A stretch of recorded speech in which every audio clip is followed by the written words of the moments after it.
お疲れ様です。どうもどうも。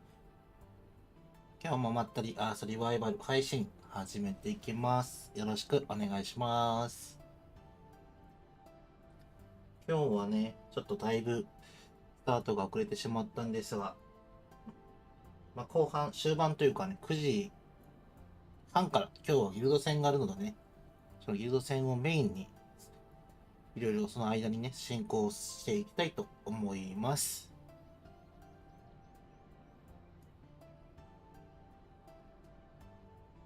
なのかさんいらっしゃい。パンダ。確かツイッターもフォローいただいていた気がします。ありがとうございます。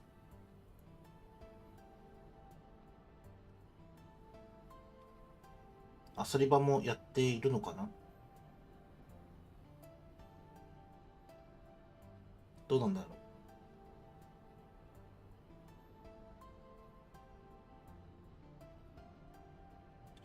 よし。今日はまだね、時間があるので、機動戦までにやりたいこと全部終わらせて、今日はちょっと勝てるといいな。よいしょ。あ、そうさん、こんぱんだ。いらっしゃい。お疲れ様。今日はギルド戦だよ。そして今日ね、土日の釣り大会行ってないんだよね、まだ。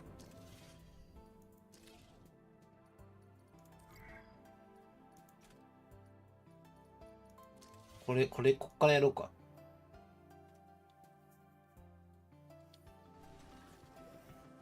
ギルド戦は参加しかけなかったけん。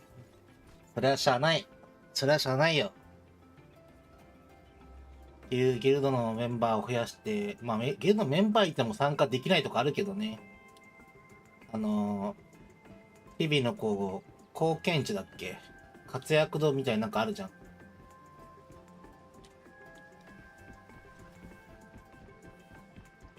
今日はここに決めた。ここに枠まで待とう。いつもだいたいここに金色のさ、鑑賞用の魚群枠よ。鑑賞用が湧かなくても始めるけど。だいたいここなんだよな。レシさんこんばんは。いらっしゃい。お疲れ様です。まのかさんこんばんは。初見です。いらっしゃい。いらっしゃいいらっしゃい。初見さん歓迎だよ。湧いてますね。湧いてるよね。だからいつも遠くから見てもここに湧いててさ、なんか両サイドに湧いた時さ、俺追っかけてったらさ、ついたらなくてさ、真ん中に湧いてんだよね。あれ移動したみたいな。だからここで待機。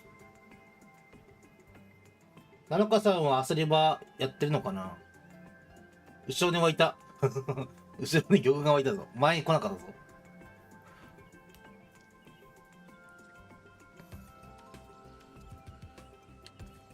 釣り竿準備しとくか。これさ、釣り大会やってる時、右上の見える範囲狭くなり、なんか狭くなる時となんない時があるよね。1なんかな。なんか多分あるよね。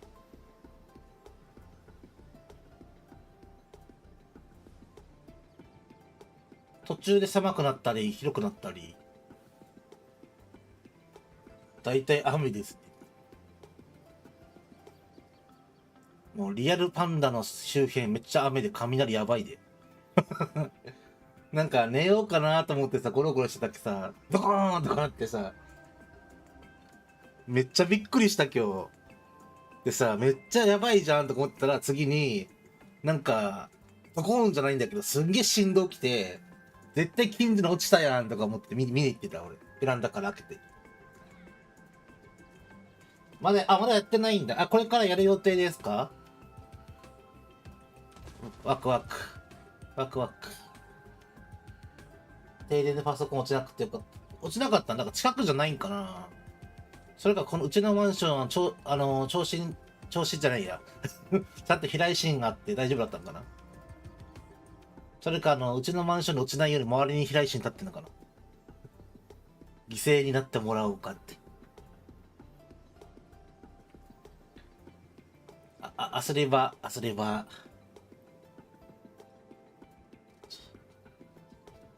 超新星。そう、アスリバ、最近こう、やってるよって人と、これから始めますっていう人が来ると、絶対思うこと、サーバー違かったら一緒にできないっていう。そしてそもそも超新星って言うけどさ、超新星サーバーが今入れるかどうかすらわかんないよ。なんか赤だと入れないんでしょ。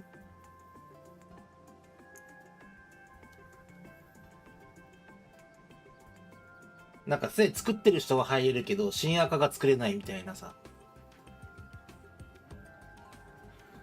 その作れる状況かがわかんないからさ。こんばんは、いらっしゃい。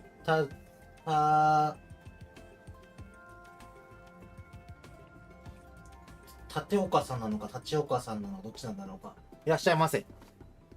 ゆっくりしてってください。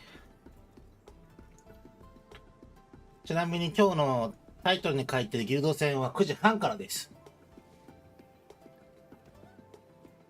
立岡さん、了解です。いらっしゃいませ。よかったらゆっくりしてってください。アスリバプレイヤーさんかな。基本的にパンダの配信はね、攻略系というよかは、まったりなんかこう、みんなと、なんか遊んでたり攻略一緒に行ってわちゃわちゃする配信なので、これから始める方にも役立つことは多分ね、あると思うし、なんならついていきます。ついていきます。なんか、この辺に、この辺にあるよ、みたいな。その辺でぴょんぴょん跳ねてるんで、いつも。てか、魚群出なくね。今日、ここ、魚群なくね。全然出ないじゃん。ずっと待ってんだけどさ、後ろに出るのに前に出ないんだけど。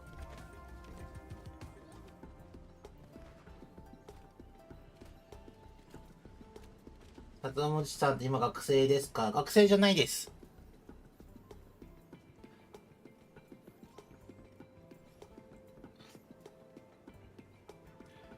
後ろに湧いたんだけど、2個。学生じゃないよ。なのかさんは学生さんですか？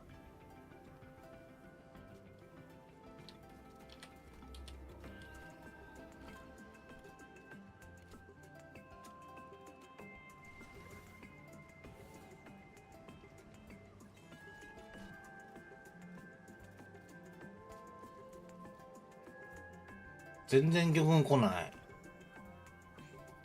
一応社会人。パンダも一応社会人です。パンダは配信しかしてないんでね。まあ、配信しかしてないんで、いわゆるミートですね。スーパーニートです。パンダは。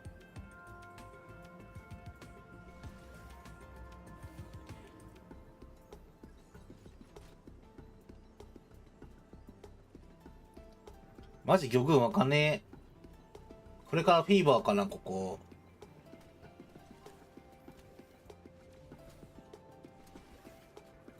ぜひぜひ遊び場始めましょう。サーバー統合されたばっかりだけど、まだね、4つあるから、同じサーバーじゃないと遊べないんだよね、一緒に。マジ魚群なくて俺の追大会始まんねえんだけど。始まんねえんだけど。ここにいるだけで時間が過ぎてんですが、8時になったらエリート戦場行こうと思ってたのに。いや、横に湧いたし、今度。なんか順番的にここじゃないの、そろそろ。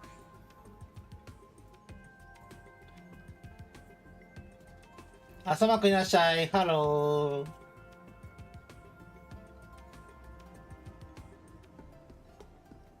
元気に草むしりツイッター見たんですけど、なるほどね。そこでか。簡単に言うとパンダ病気なんですよ。病気で養領してて、仕事ができない状態なんですよね。で、何もしないっていうのが嫌で、何かこう、交流を持ってる方法ないかっていうので、配信を今やってるんですよ。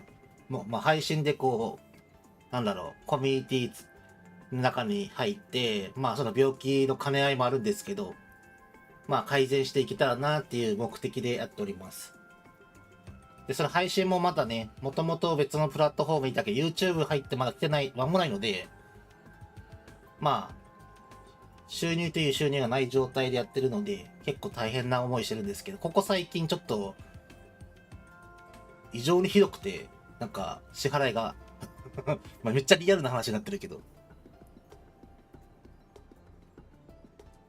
ら結構助けてもらったりしてるんですけど、まあ大体、ね、知り合ってる方が全員ね、こう、一緒にこうゲームやってる方とか、リスナーさんとかが多いんで、まあゲームの飽きとともにこうね、刺激になってしまうんですけどね。まあそんなこんなでいろいろとね、あっちにもいた。あ、消えた。ええどういうこと？一瞬だけ出たんだけど、逆に。一瞬出て一瞬で消えたよ。今。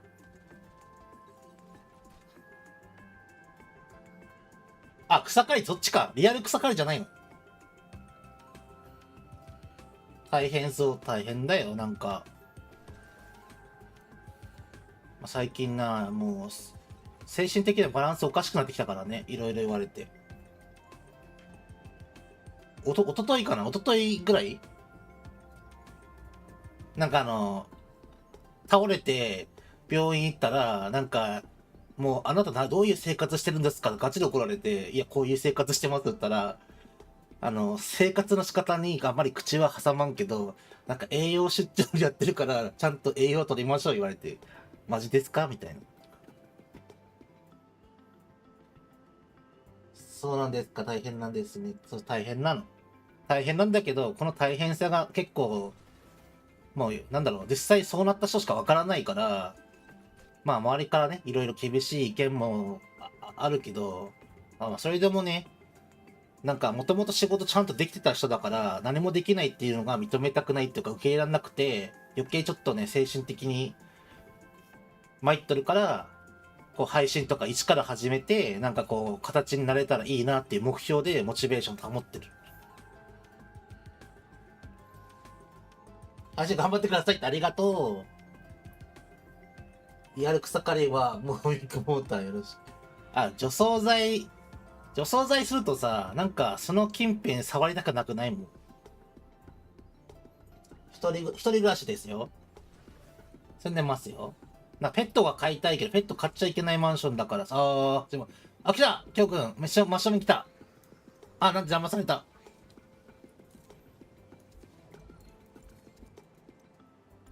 まだ消えたんだけど。え何？目の前に来たのに消えたんだけど。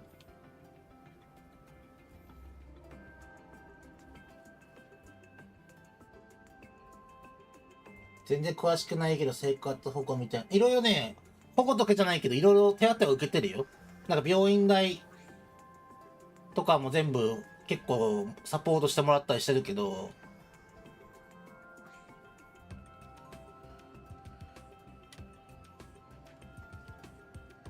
まあ、いろいろと原因はあって、なんていうかな、ちょっとね、対人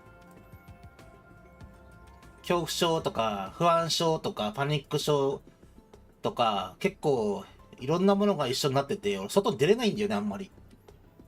だから買い物が大体ネットで買ってて、それが余計、なんだろう、首を絞めてるっていうか。おーしほちゃんおひさめっちゃ久々やん。元気しとった？親頼み。親頼みできてたらって、親も今一人でね、遠くに住んでるからね。なかなか難しいんだよな。遊び場面白いよ。今釣り大会で釣りに焦点当てたイベントに来てるんだけど、釣る場所がなかなかタイミング合わなくて何も始まってないけど。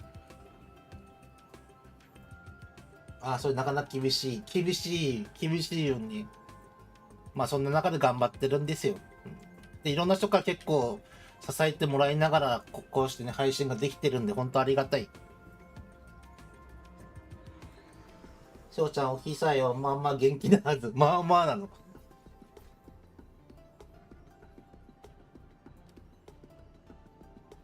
確かなんかしごちゃん住んでる方面、たびたびなんか大雨とか台風やら言ってたけど大丈夫？グレネード撒き散らすと気持ちいいよね。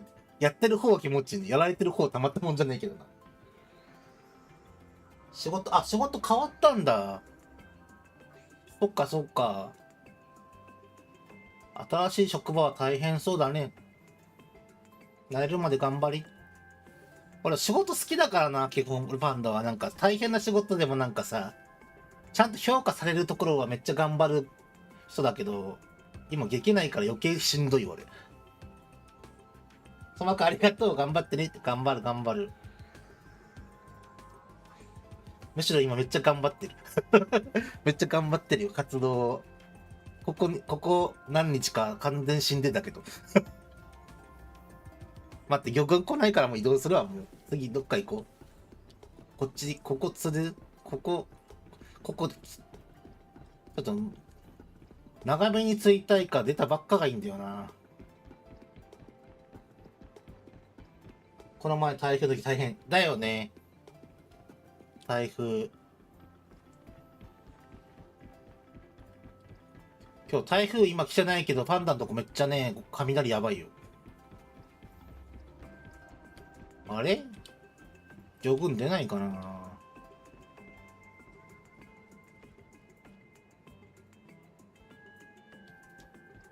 どこでもいい。もう青でもいいから釣らせと。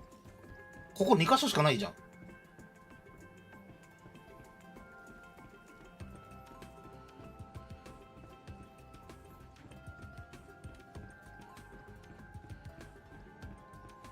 ああ、そっか。あれか。レアの魚群とそうじゃない魚群が分かれてんのか。俺消してんだな。普通の魚群。早く出てくれ。もはやどっちでもいい。何日間前にゴロゴロ雷鳴りよった？パンダのとこ今まさになってるよ。なんなら多分近所に落ちた気がするよ。すごいドゴーンっつって。もうめっちゃビクッとあった。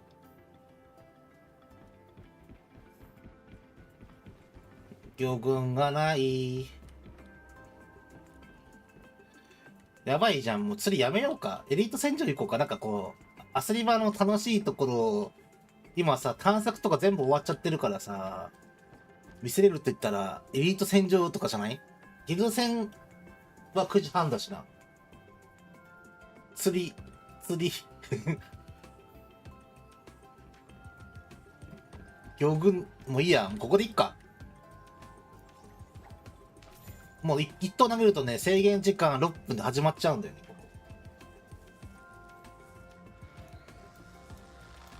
とりあえず釣りイベントなんで。この釣りイベントは大して面白くもなんともないんだけどさ。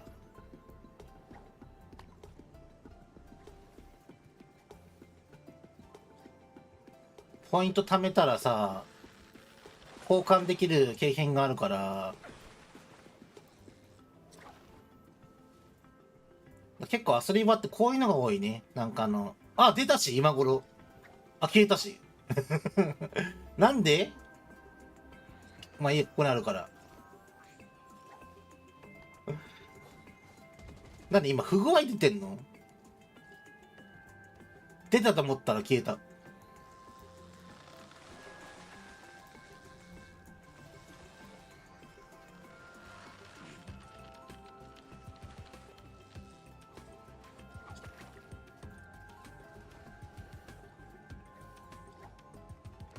マジでいっぱい釣んないとさ、そのもらえるポイントも少ないからさ、この釣りイベントのランキングは目指してないんだけど、その景品交換できるポイントはそこそこ欲しいから、やっぱり。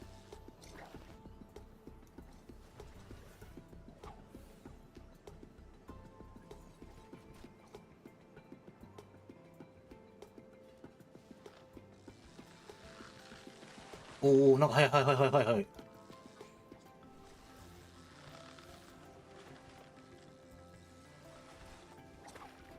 500コインか。600？ とりあえず次、この4分間終わったら次はエリート戦場っていうね、あの何人だっけエリート戦場って。25対25だっけ？ 16 対16だっけ？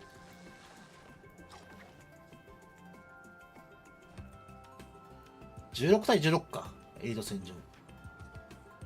PVP 系のね、コンテンツに移ります。結構アサリバってなんかその時間でね、いろいろとコンテンツとかイベントが始まるものが多くて、今は夜に集中してるのかな。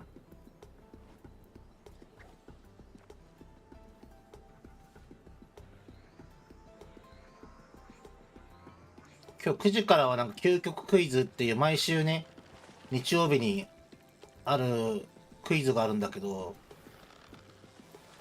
それはね、頭いい人がだいぶ有利なクイズなんで、パンダはいつもなんか2、3問目で間違って終わっちゃうからさ、もう答え教えてほしいくらい。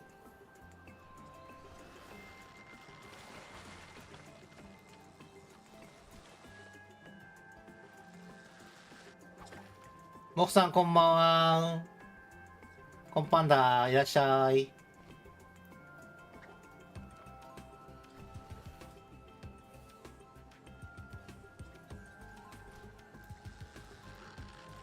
はいはいはいはいはい。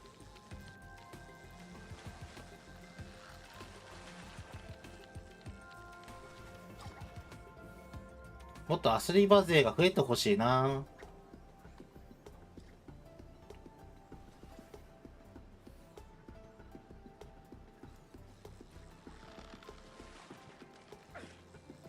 あ、やばいやばいやばい、ミスったミスったミスった。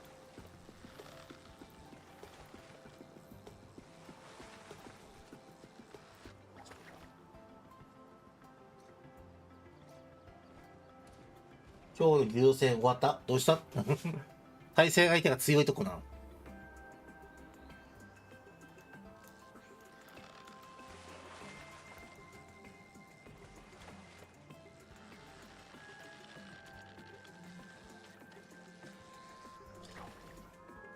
私初の柔道戦敗北濃厚。あ、卵強いで。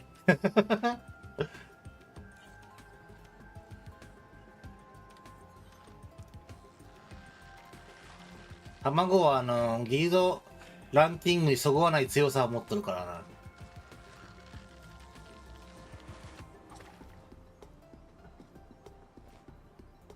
あれ？あ、最後に一匹ぐらい干渉の魚を釣らせろ。ワンチャン2匹釣ったらランキング乗れるかも。残念でした。もうこの時間から2匹は無理だ。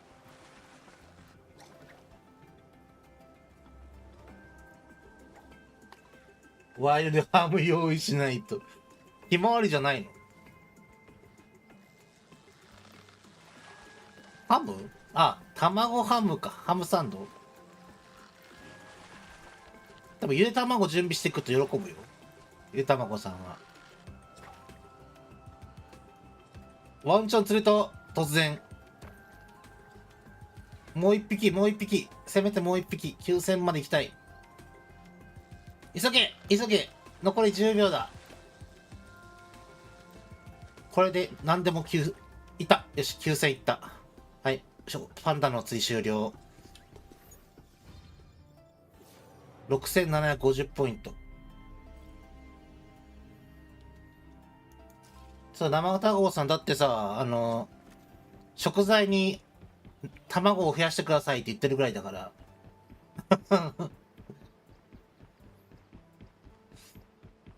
今日うちのギルドもね、初めて当たるとこなんだよね。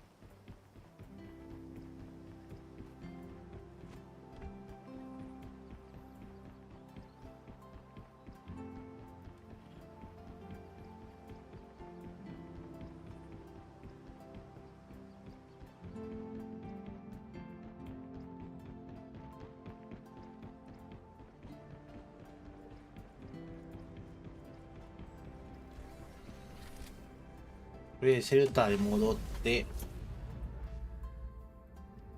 エリート戦場やろうか。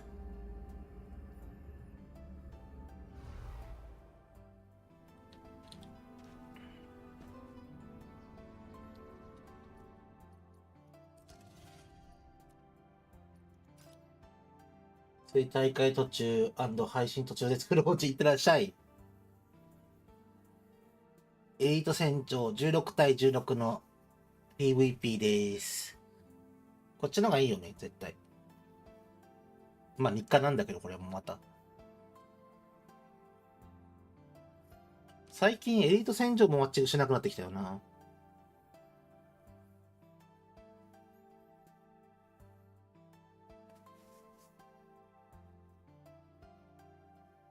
今週のグラナイトメダルがちょっと14000いけなそうだからな。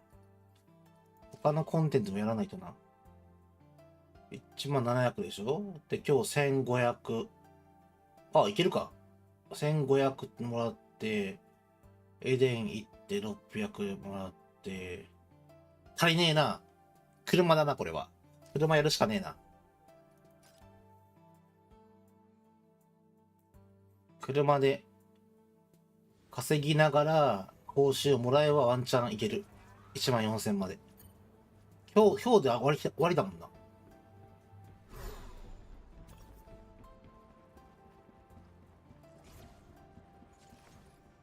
ででででんでんでん。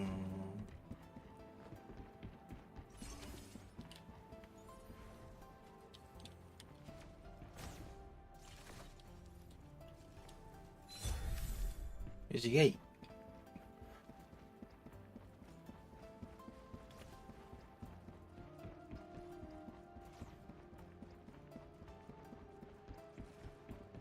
なんか表記変わった？表記変わってる。つうかバグってるかも、今。マップのさ、この拠点があるところのやつが四角になってる。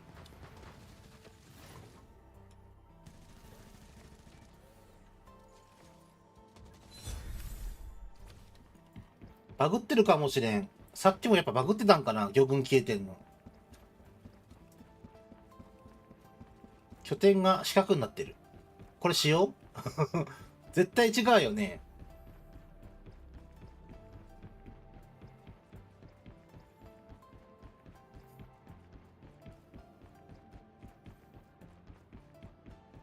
あれこっち終わってんな。いないよね。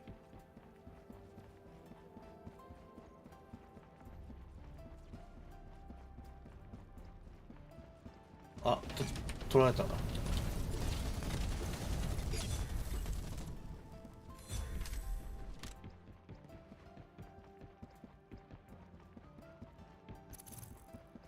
ボット？いや違うな。動いてるな。キャラがいるな。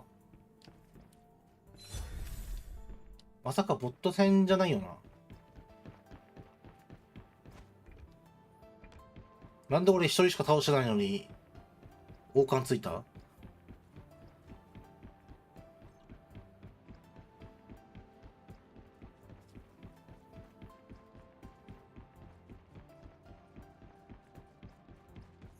赤ついてる。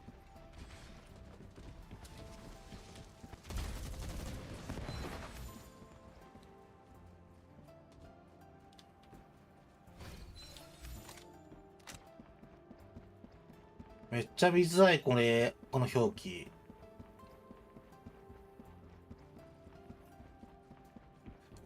一回これエリート戦場終わったらリログしよう。塩、これおお。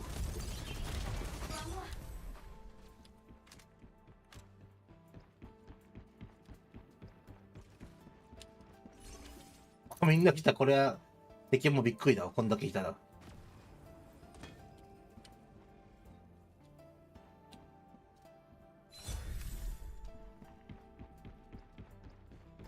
言うて同点なんだよ、大体。大体ポイント一緒なんだよな。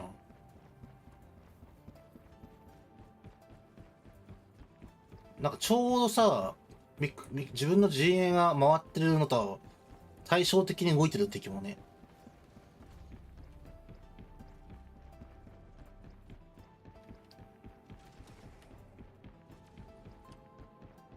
終わった。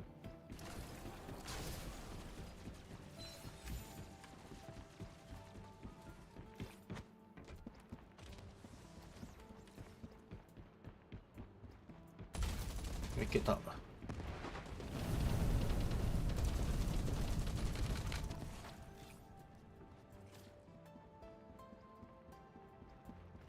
取られた。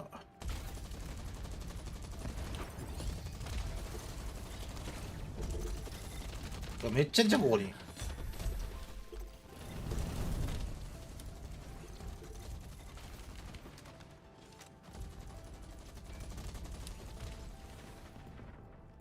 超いる。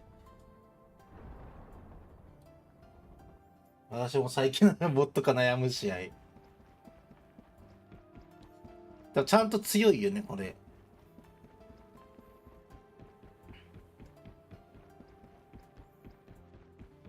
ただ俺、表記がバグってんのが気になるな。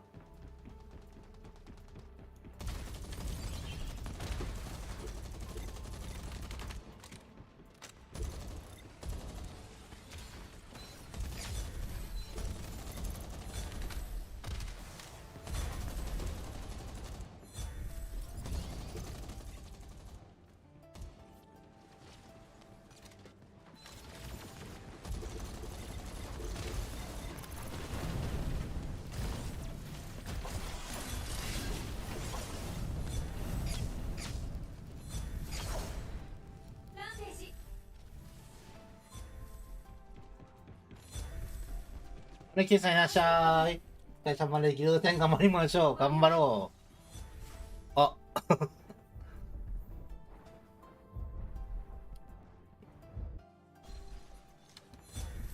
誰だ俺やったやつは。お前か。あ、同じ人にやられた。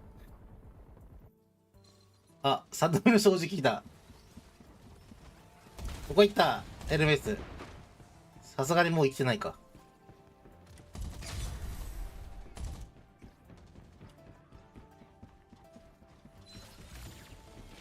マジ分かりづらい、この表記バグってんの。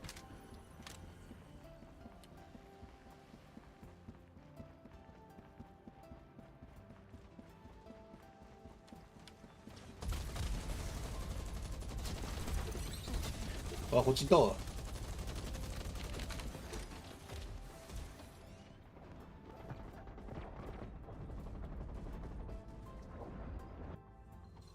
またここ。表記バグはやめてほしいな。分かりづらすぎる。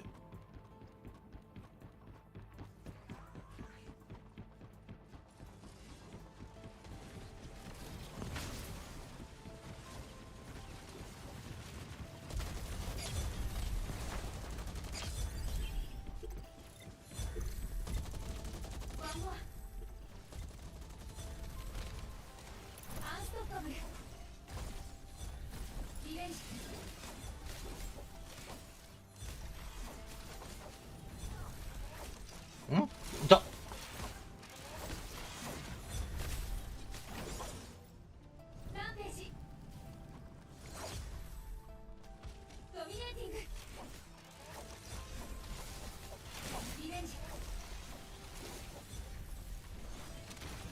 にゃー。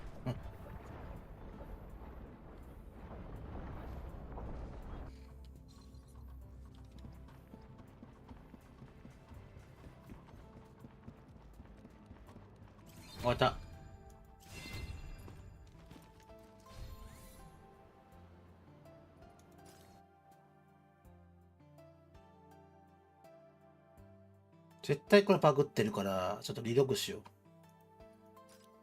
ちょっとリログしますね。絶対表記違うもんな。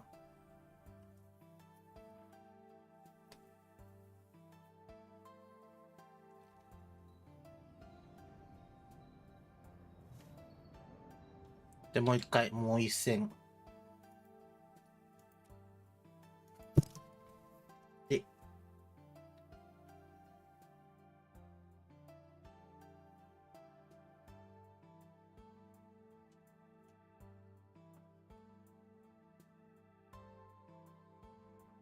マッチングしない。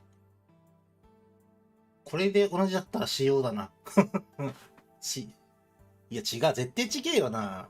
あんな見づらくするわけないもんな。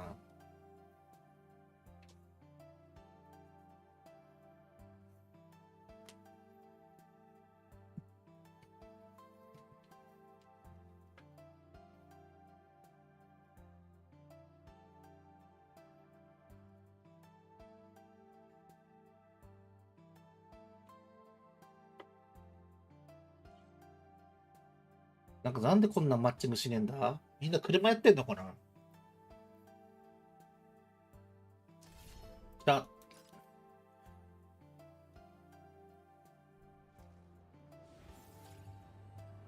戻った。AB とかついてるもん、ちゃんと。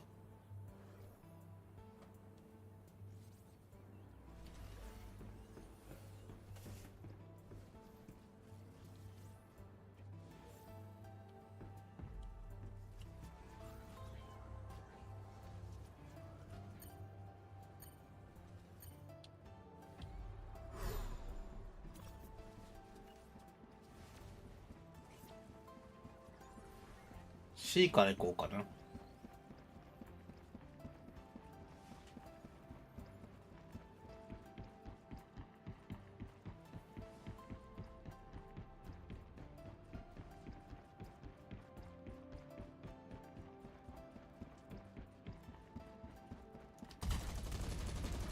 あ、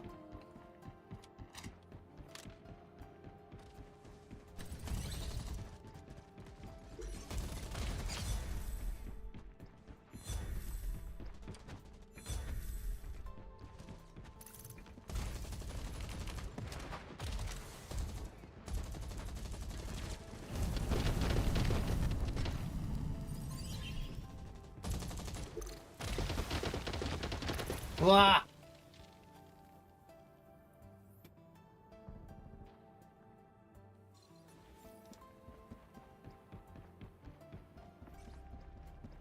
D に行こ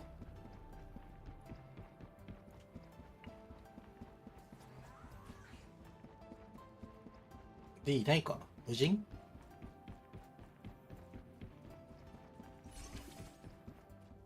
無人だ。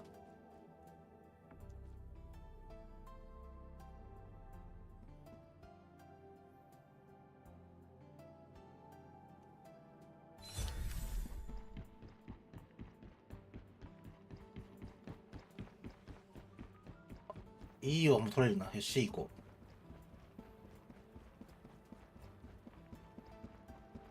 う。あ、C も終わりだな。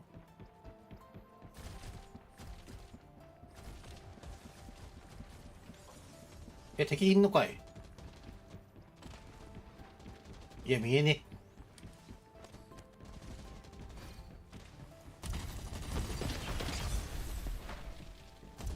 え。ここにいるわ。あ、横に見るわ。なんでそっち二人おったじゃん、味方。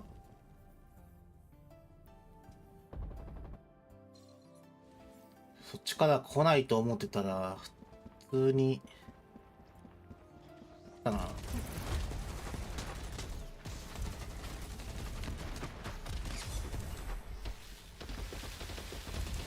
どこ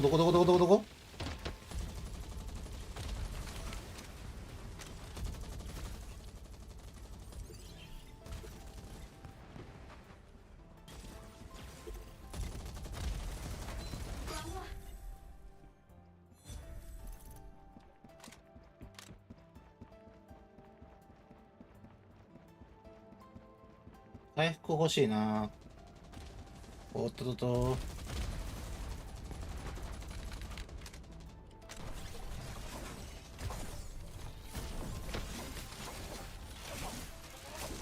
あら、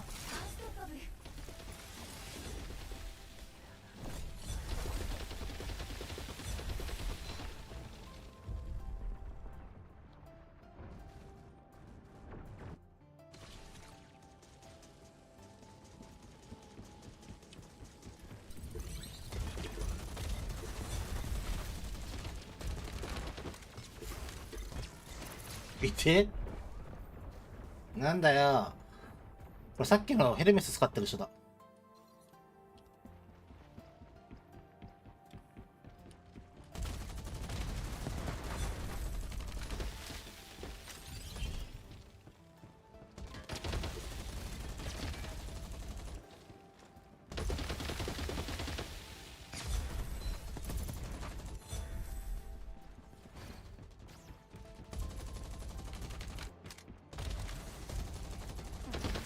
うわぁ。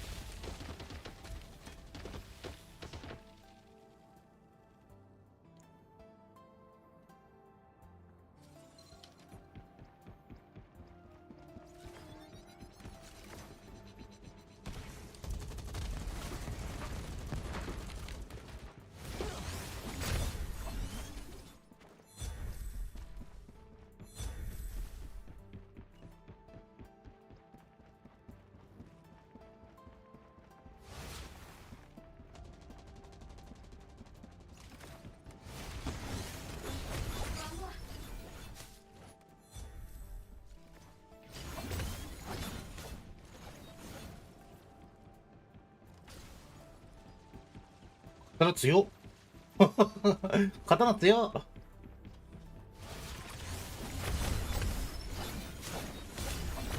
刀強っ。やられたけど。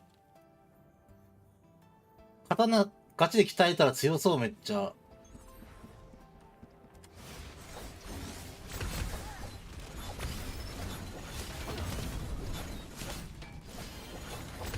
あ、キルキャンセルならんかった。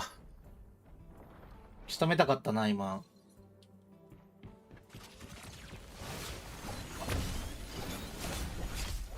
よいしょ。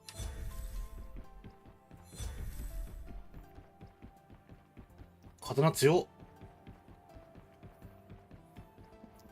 何もいじってない、鍛えてもいない刀強っ。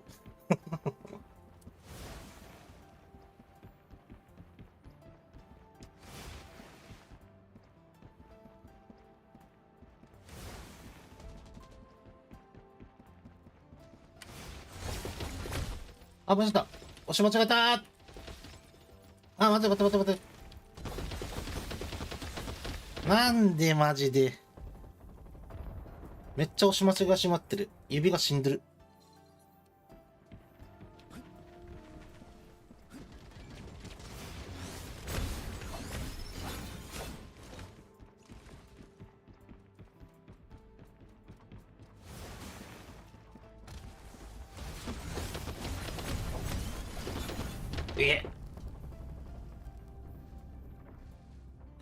3連撃までいかなかったな。2連撃で殺されちゃった。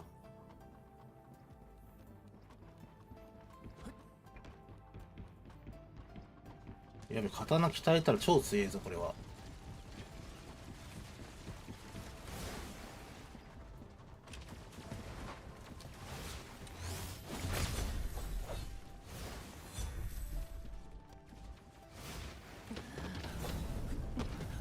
あれ、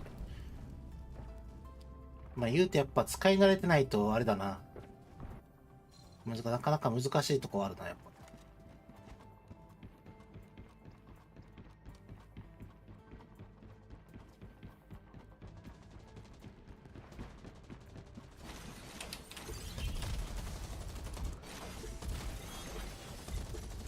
なあ。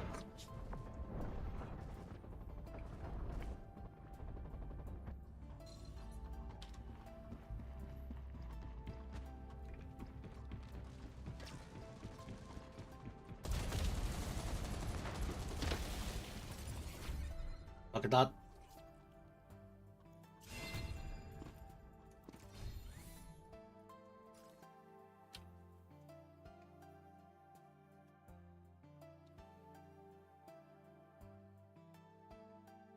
よし、これ終わり。車やろうか。車。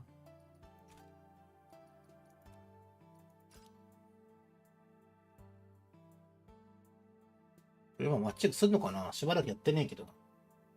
しばらくやってないけど、まだ39位にいるんだ。19位落ちとるけど、全然やってなくてもまだこの10位にいるって、みんなやってないって証拠だな。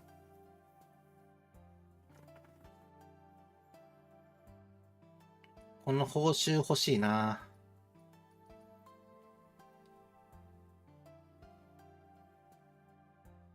あ、ダメだ。マッチングしね。もう、あ、来た来た来た来た。シーズン更新ないから。なんか早めに頑張った人が勝つゲームだね。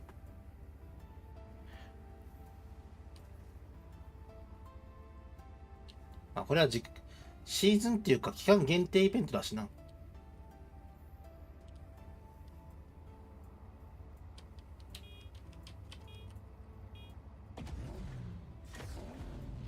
久々に車やるわ。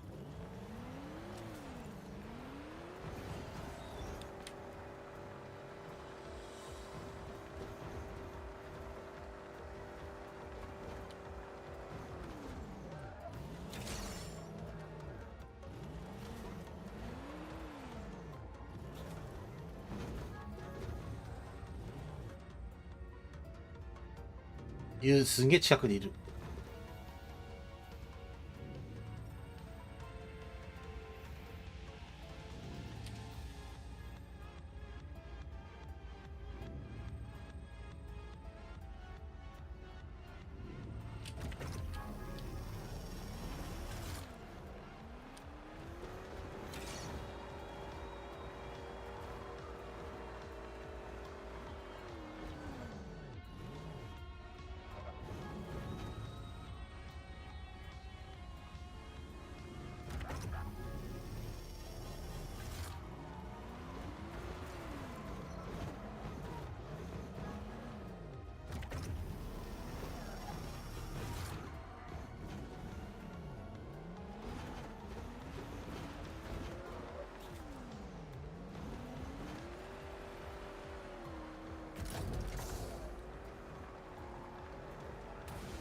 ああ踏んつけられた。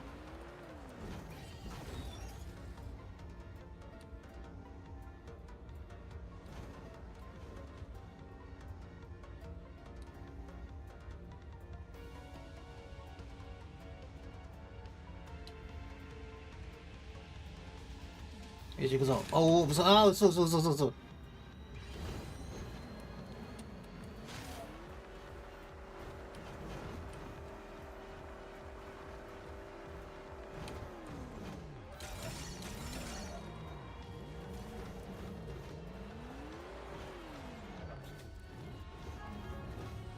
よし、俺ここで待機。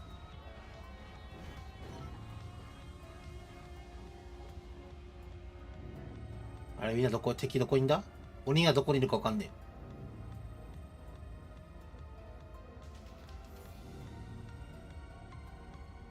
え。鬼が来たら、無敵モードにして竜巻やってやろ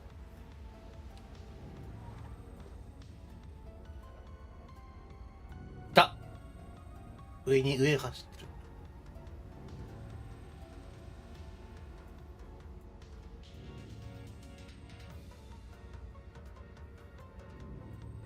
鬼がなんかすげえ遠くにいるな、多分。映ってないから。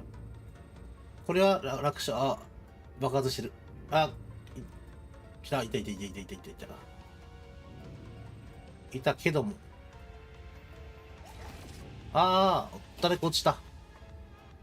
落とされた。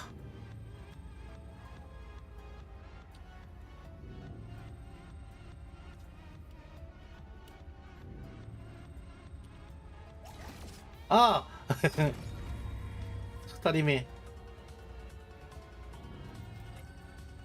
これは勝ったな。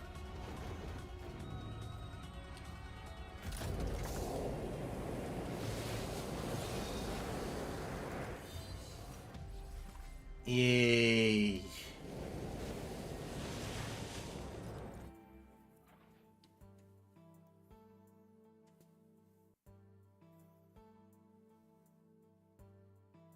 ローディングが長え、なんか。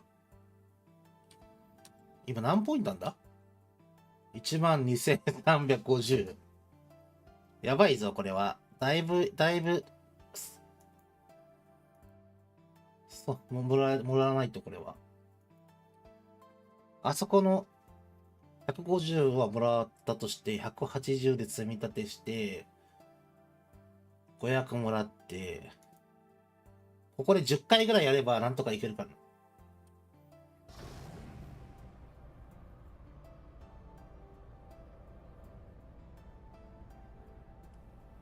10回もやりたくねえな。10回もやりたくねえな、これ。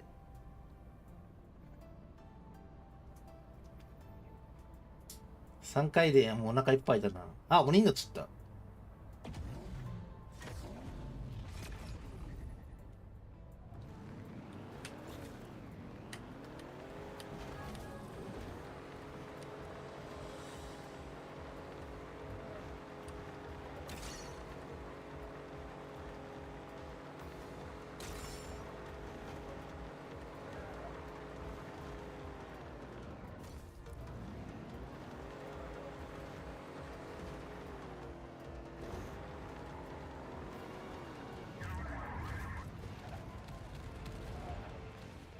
あ、タックルしちゃったの？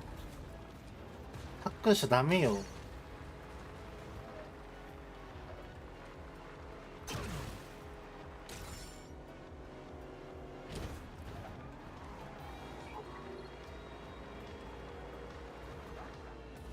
なんでタックルすんだってマジで。味方に妨害されてる。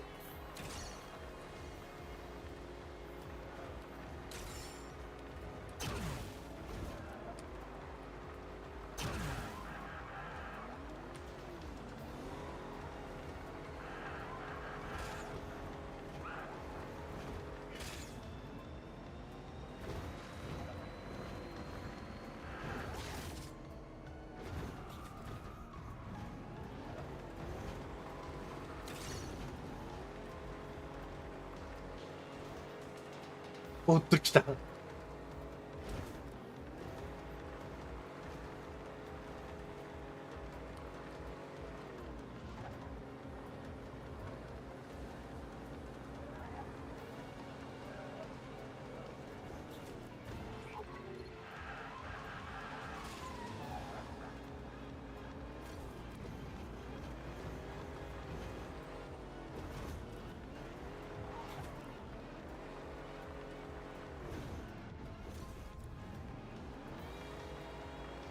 ダッシュできないみたいな。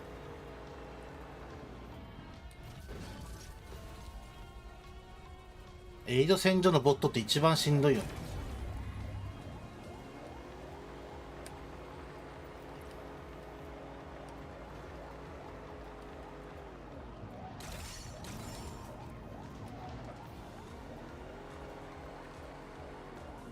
マジこれ味方が悪い気がする俺。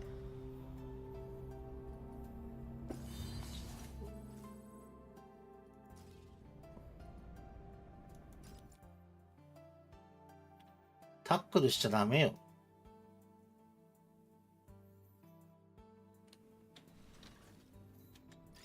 41分。もうまだいける。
え、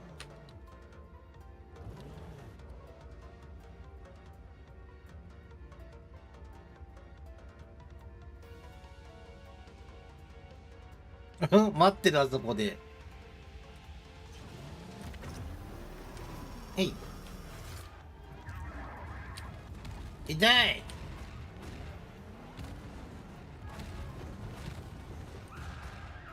やばいやばいやばいやばい。なんか引っかかったぞ、今。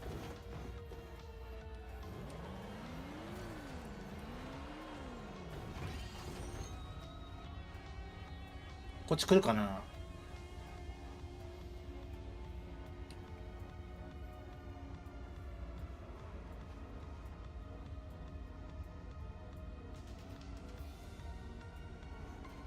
あっち走ってた。分かってきた。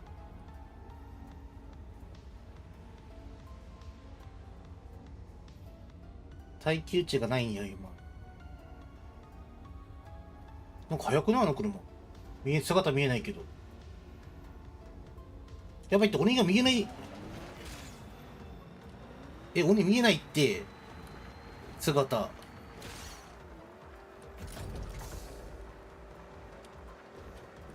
なになになに、鬼見えないんだけど、マジで。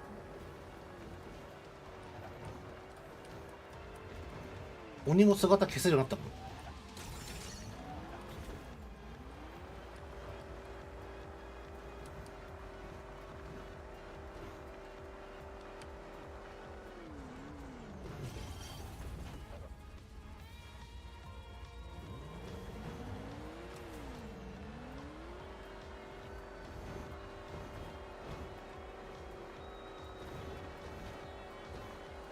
これは上に行こう。あ、上に行こうの、上にいるわ。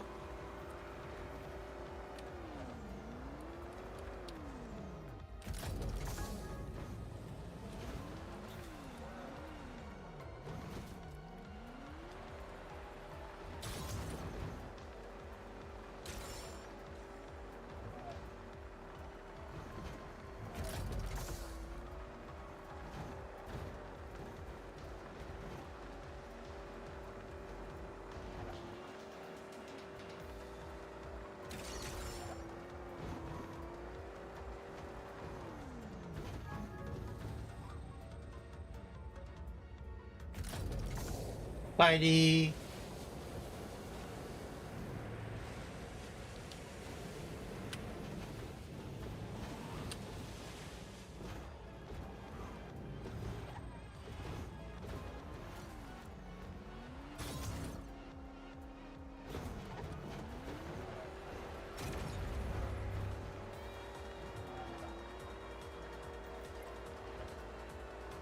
やばい、時間足りない。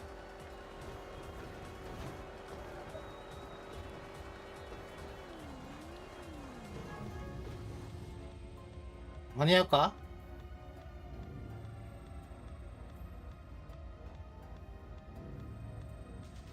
誰か入って、誰か。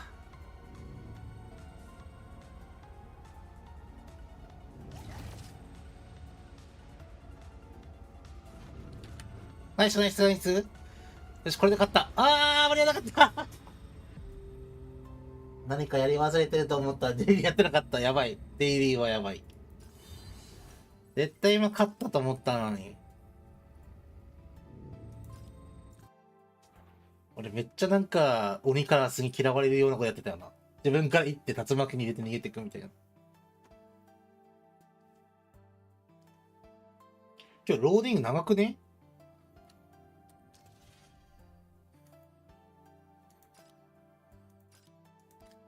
あれ、報酬もらえなかったっけ。あれ、車の報酬。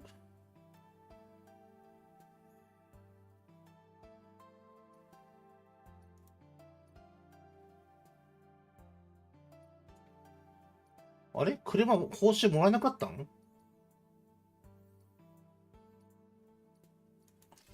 増えてないな。あ、コンプした。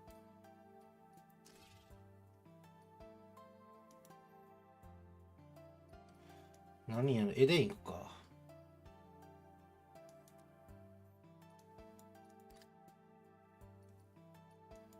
2は危ないから2行かない。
終わった。あとはここで7分間待つだけだ。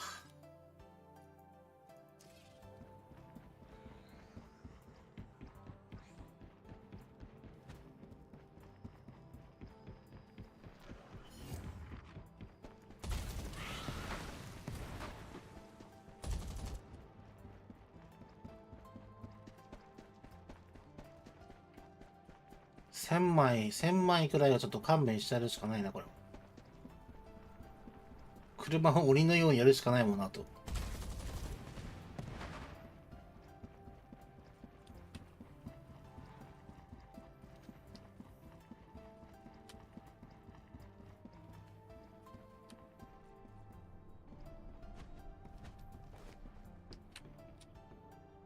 スタンバイ。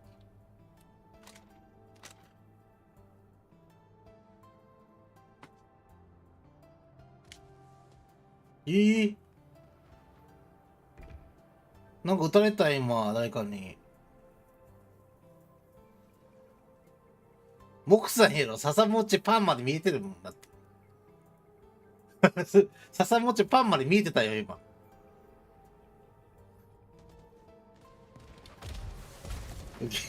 誰と思って見たら笹餅パンって出てきた。もう笹餅まで見えてたらもう他いねえからな。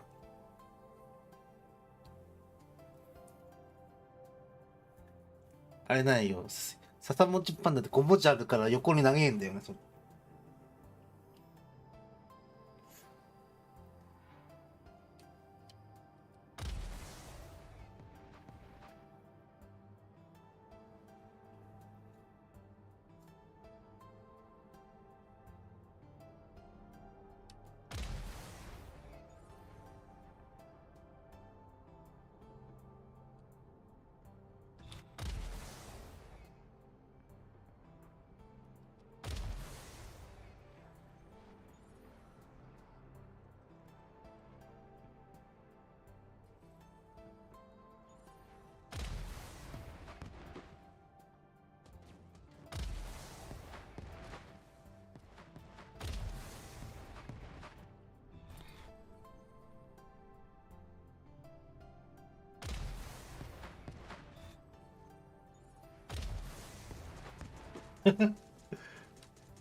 で、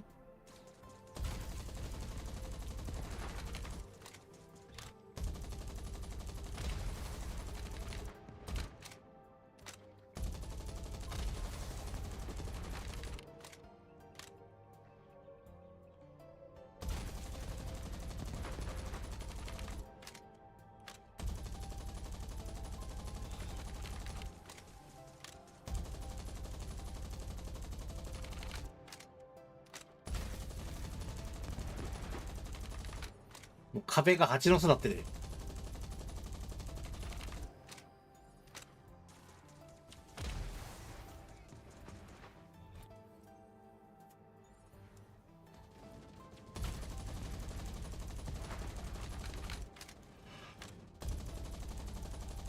ふぅ。まだあと3分もある。長え、この3分。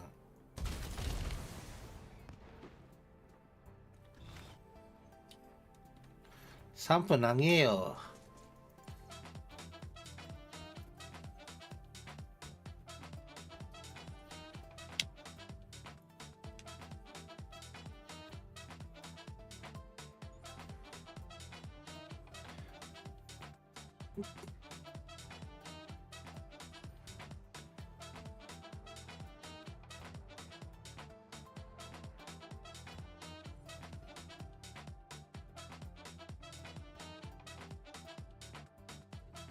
長いですな。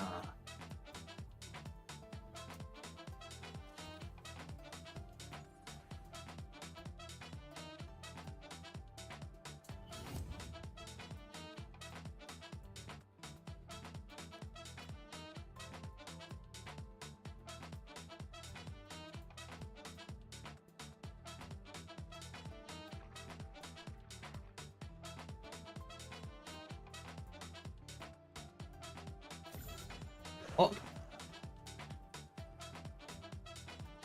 あと120秒。おっと思ったけど2分なんだよなと。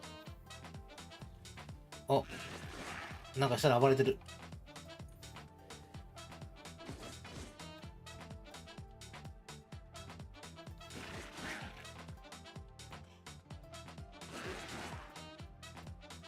これ終わったらちょっと待機して究極クイズだな。今日は何問当たるかな。究極クイズ見れるか。あ、まだ出てないや。誰かいたよ、今。誰かいる。スケバンに誰かいるよ。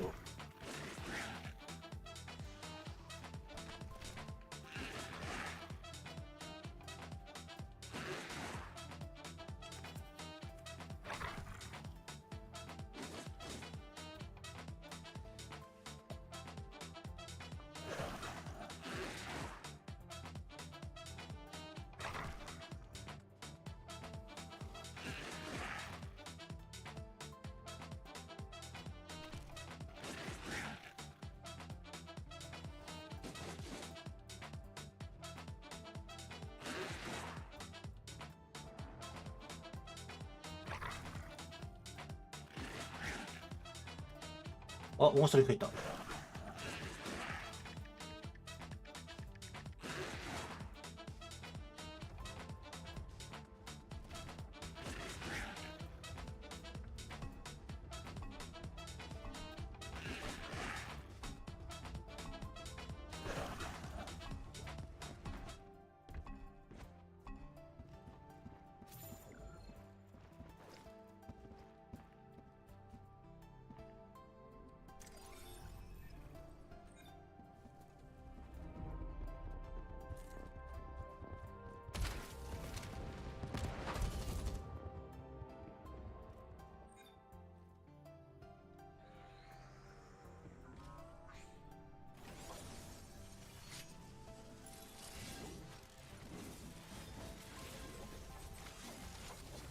あと10秒。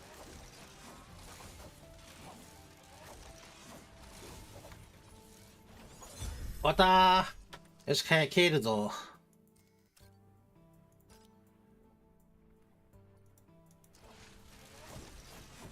帰るぞ。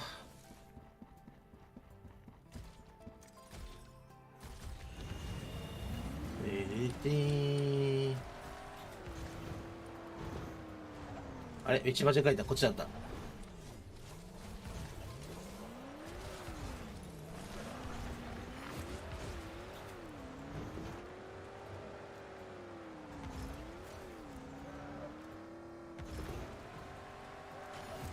あ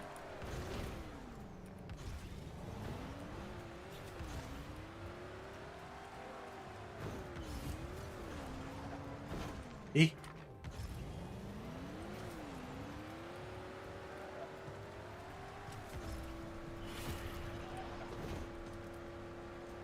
超入り組んでるやん、ここ。ああ、ハンドル操作は目落ち。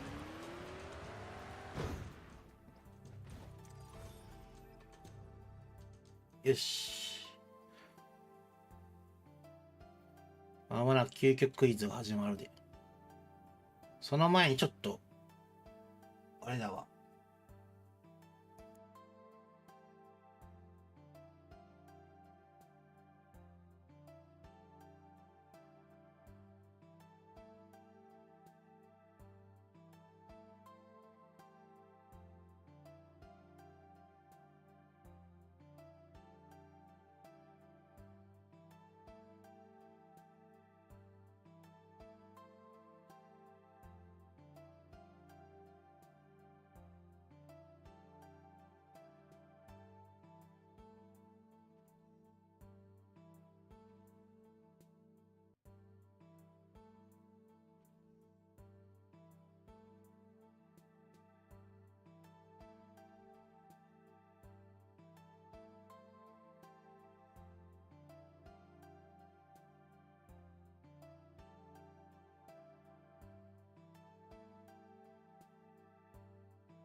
で、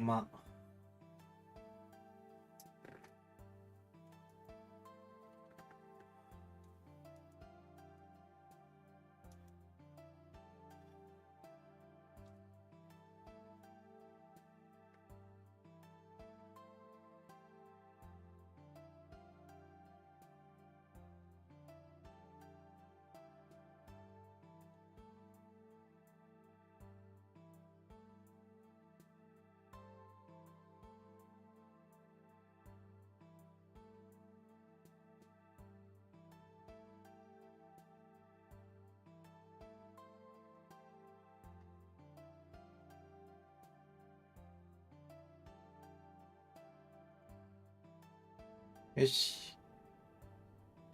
究極クイズ。少な待って、めっちゃ少な。やべ、輸送終わらない、終わりきらないかも。待って。なんかさ、600から700になってさ、次1000いくのかと思ったら下がったんだけど、今回。何これなんで？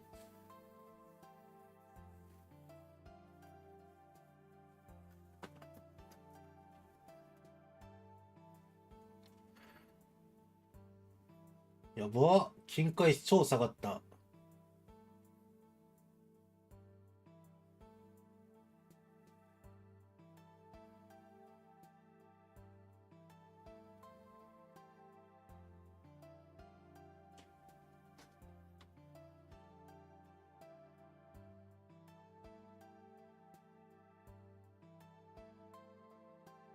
間に合った。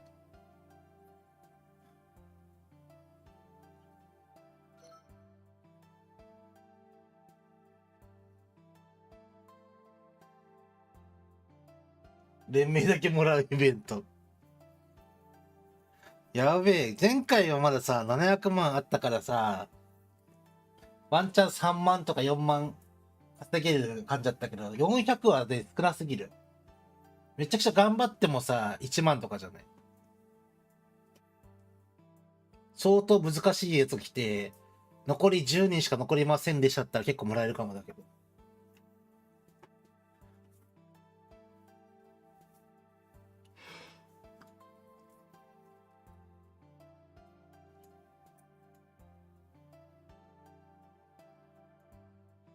変動するよ。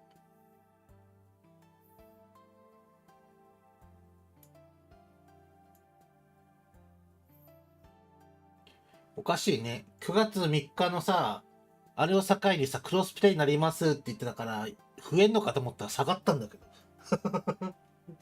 下がることは想定してなかったよ、まず。いや、なんか9月3日以降はクロスプレイになりますって言ったから、その状態これだったら今後これなんじゃない？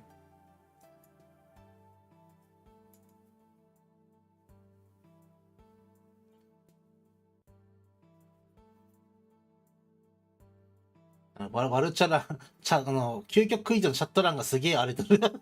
めちゃくちゃ荒れとる、今。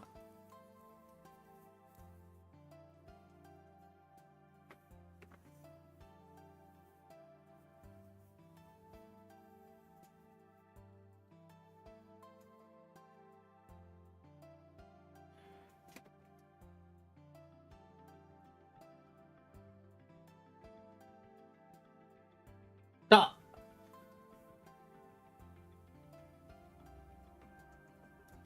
えなあ、残り全部、引っかかったんだけど、しょっぱなから俺。焚き火も行くよなと思って。そう。全部ってありなのか。圧力を分散するため。もう俺もう何も間違えられないんだけど、俺。ひどいわ。引っかかったって。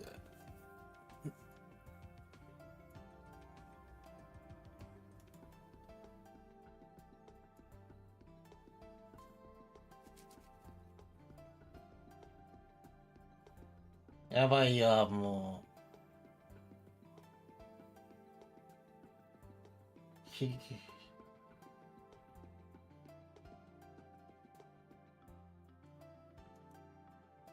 発酵とかある。発酵はしてる人いる。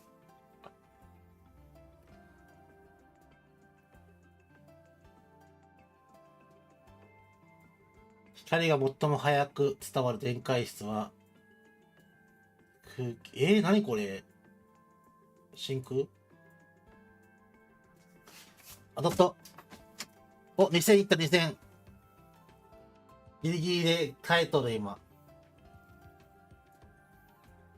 それが渓谷にあるサバイバーが木材を合成する拠点は、急にレベル下がったやん。なんか遊び場ないのさ、オンラインしてくれたらいいよ、全部。突然なんか意味わかんない難しいのさないでさ。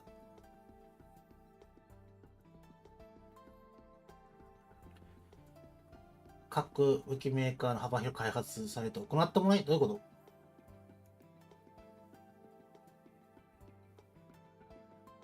なんかよくわかんなかったけど、とりあえずないものをしてみた。しぶとく頑張っております。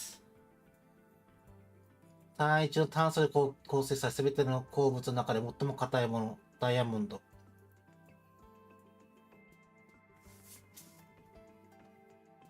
3000ぐらいもらえるかな。次当たったら3000かな。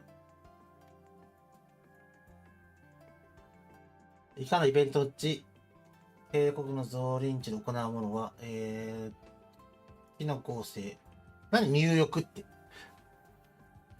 あ、3000まだいかない。簡単すぎた、この問題。グフって。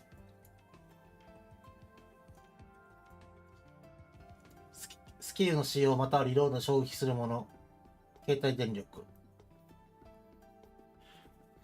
やばい、これは3000もらえないかもしれない。地味に刻んどる。なんか難しいの声。隕石で最も多く含まれる金属は、鉄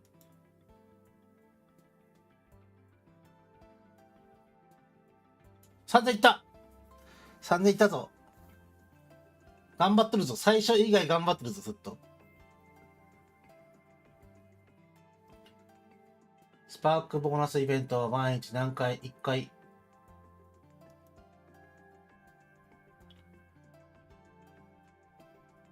頑張ってる、頑張ってる。今回頑張ってんじゃない？けどみんな残ってんの。ダッシュ状態の時にキャラクターの移動速度はダッシュ状態何倍になる？なんだっけ？ 1.2 倍？ 1.5 倍？ああ、1.5 だった残念でした。自信がなくて 1.2 にしたら間違えた。太陽系で最も密度が低い惑星は、最も密度が低い？何それ？土星わかんねえな、それ。何それ。密度が低い。密度って何やねん。あ、ほぼほぼ、あれか。ガスか。太陽系のどの惑星の軌道に近く。知らねえよ、そんなの。海王星。あ、木星だった。ケネスってなんだよ。知らんないよ、そんなの。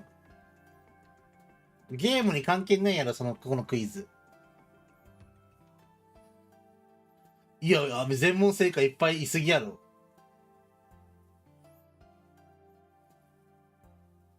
めっちゃいるじゃん、全問正解。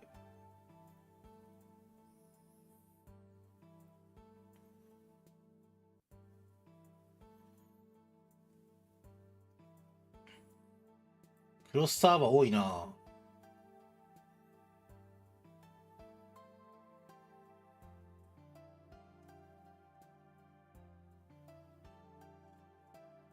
みんないくつもらったんだろうね。また閉じ込められてる。だがしかし、脱出できるんですよね。何自分だけ使ってんだね。自分、人閉じ込めといて何自分だけ使ってんねん。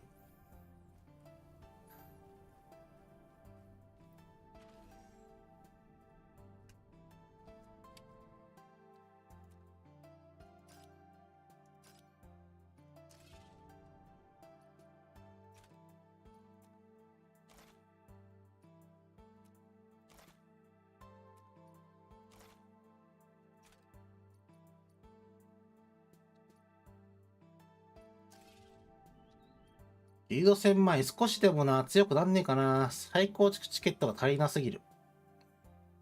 来い、金来い来い。はい、ダメでした。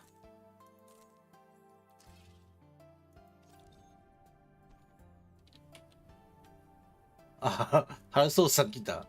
遊びに。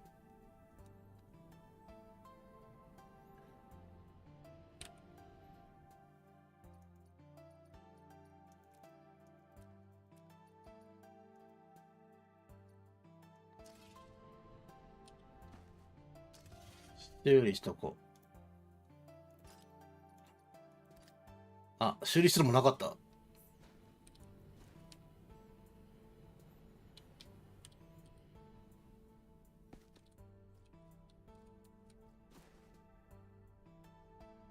島に戻ってきたらシェルターめっちゃ拡大されてる。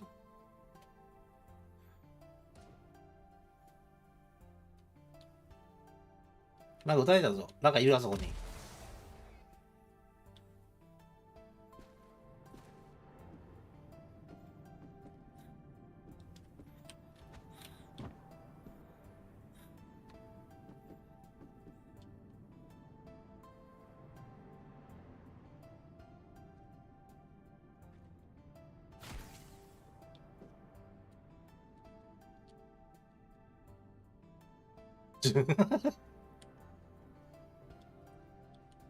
あれ、なんか、あ、モクさんいねえなと思ったら後ろにいた。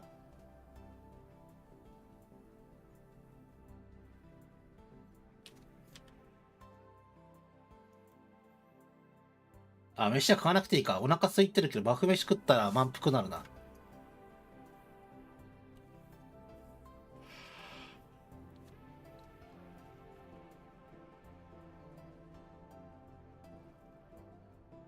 いやいやいやいや。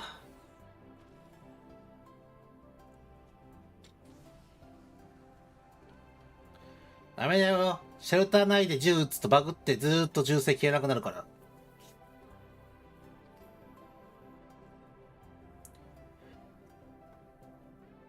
バトルスーツ1体ぐらい持ってってもバレねえやろって。4体飾ってあるからな、これ。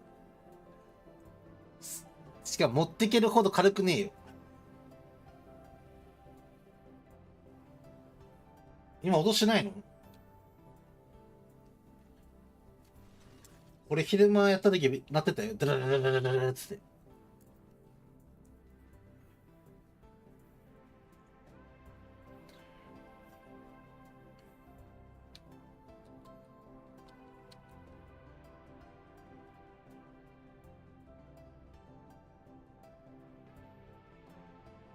洞窟に火植えなきゃ。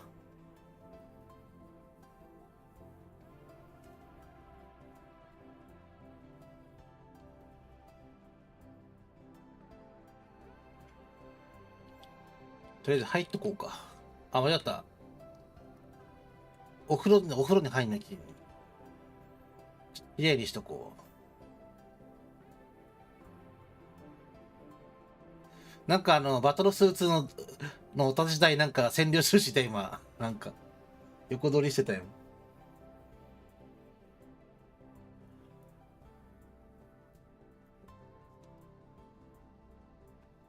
私赤いのもらいたい。赤いの。赤いの2つあるけど。なんか燃やしてますけど。車強奪されてるけど。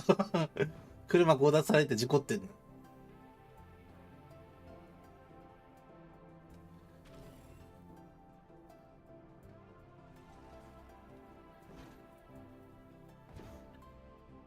でもその車さ、なんか俺知らなかったんだけどさ、ケプラーとかのさ、溶岩地帯行ったら、暑さは防いでくれないけど、暑さ以外になんかダメージ減る、なんだっけ、ダメージ入るじゃん、マグマコーナーって。暑さ以外のなんか持続ダメージみたいな。あれ防いでくれるんだって、その車乗ってると。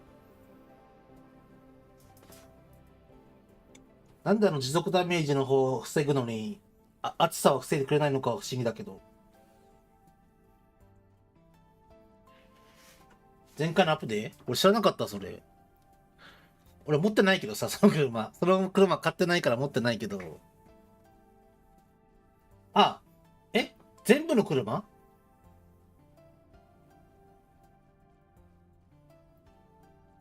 そうなんだ。全部の車なんだ。なんかスキルはあったけど、車に。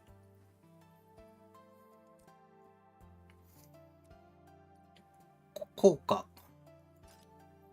加速度最大。透明でしょ、これ。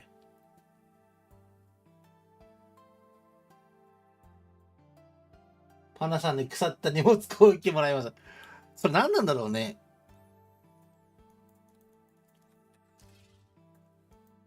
よくわからんけど。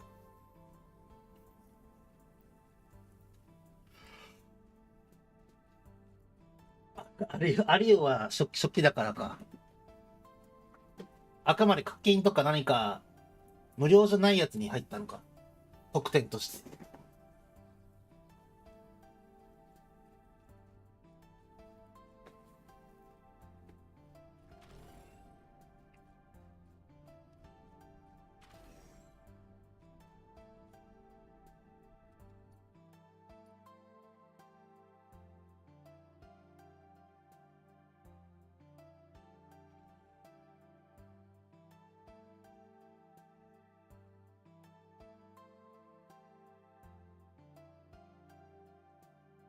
温泉。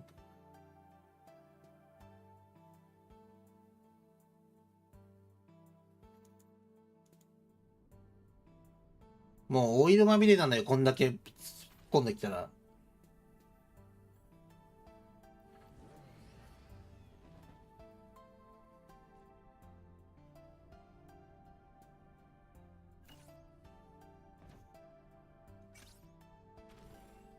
オイル風呂。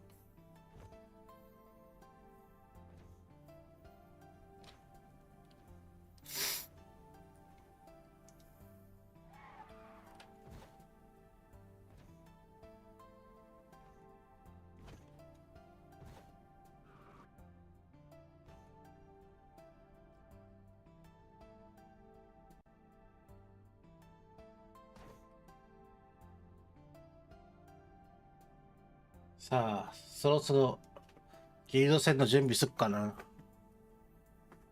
まあ装備はこのまんまでいいや。またなんか角度おかしくなってる、バイク。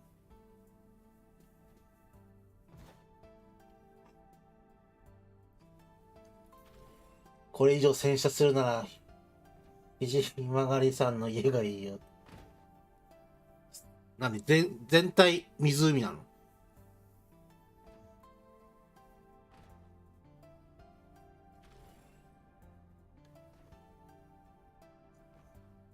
なんかでも、もう前輪ないのよ、もう。前輪後ろに来ちゃってるから。あ、そうなんだ。温泉。なんか不思議な生き物がいるな。すげえね。温泉街やん。温泉集めようかって一回思ったんだけどさ、置く場所に困るからやめたよね。水槽とかもいっぱい欲しいんだけどさ。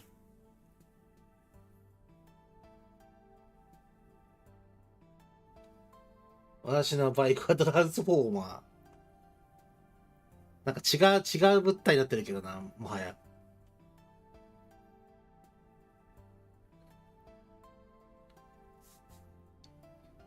おかしなことになってんね。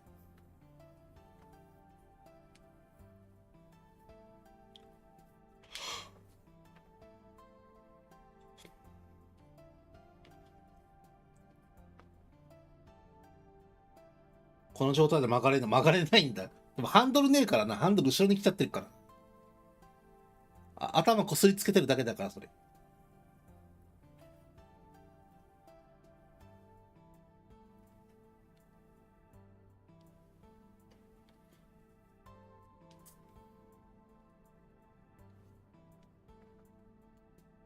はあ、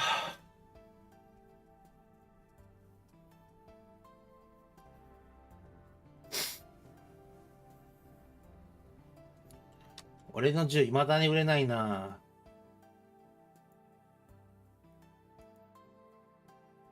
あと1日と23時間。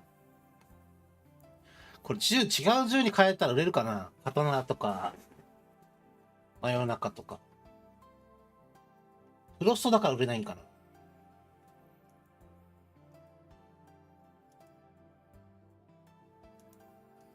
これ高いんだよな。アシュラにしてみるか、今度。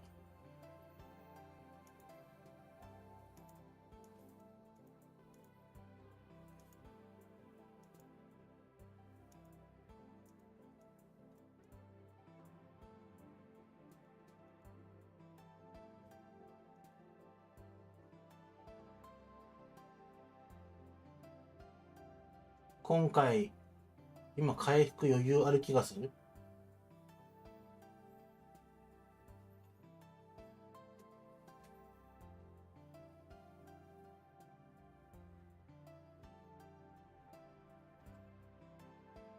刀にするか。まあ、自分が使いように変身したまま売ってるからな。もう一回、刀とかに変えて出してみるか。でもなんかフォローされてんだよね。二人から。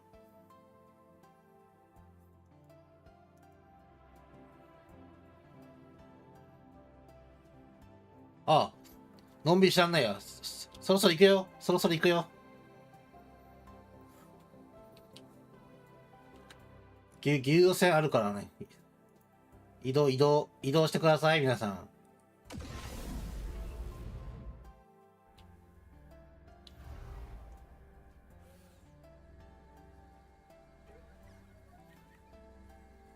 スキル変質あった方がいいよね。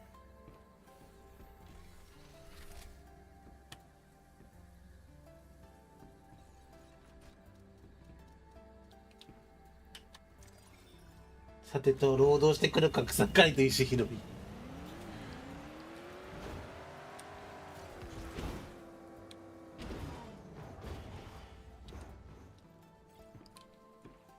ジャンプ失敗した。突っ込んできた。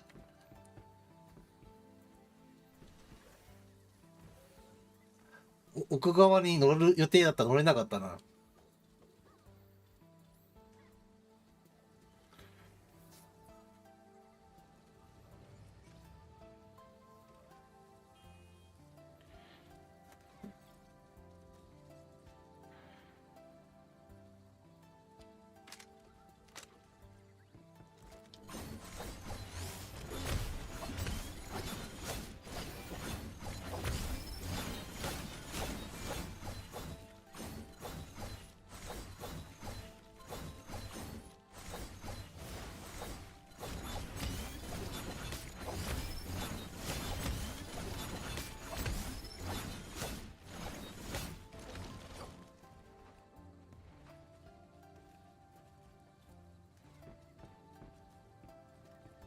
よし。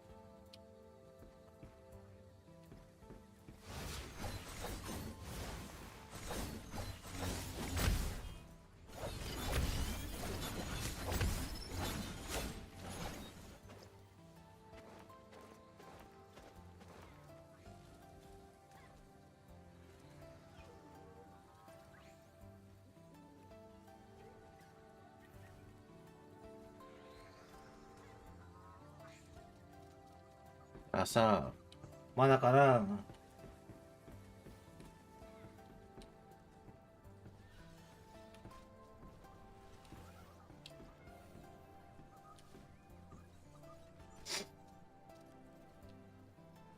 刀マジで鍛えてえな。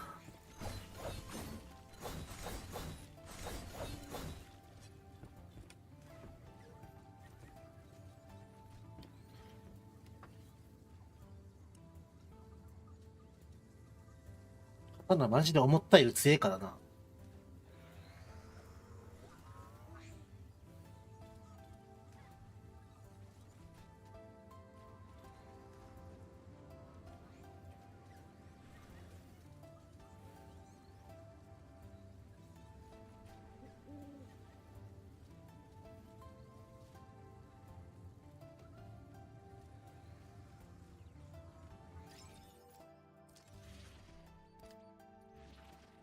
線になってた。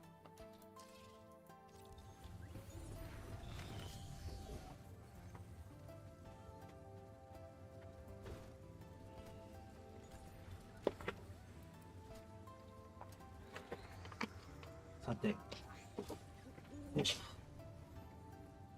今回はどうなるかな、勝てるかな。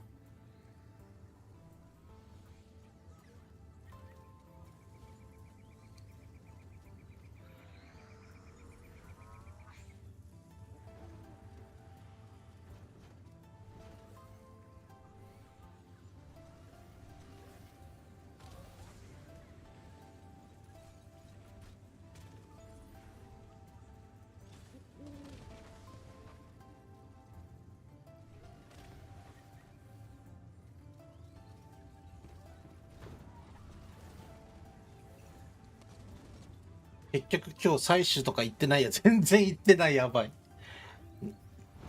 寝て起きたら採取しよう、今日は。もうすでにね、疲れ果ててて眠いんだよね、俺もう。なんか体力がね、回復されなくてすんげえ眠い。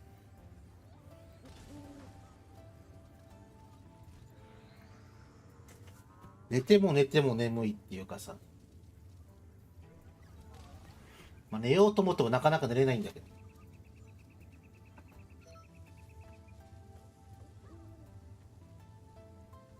なんだらね、寝ようと思って何かをやめて、横になると眠気覚めてんのよ。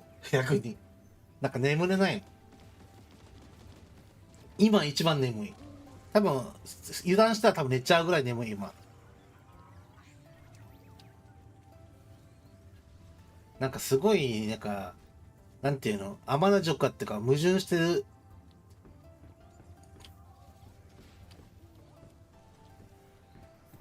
何かやろうってしてる時ほどなんか眠くなんだよ。今めっちゃ眠いもんだって。もう目閉じたら寝ちゃうもん、多分。瞬間的に寝てしまう。今日はもうギルド戦終わったら配信終わって、一回寝て、起きたら、スタミナ消費しなきゃ。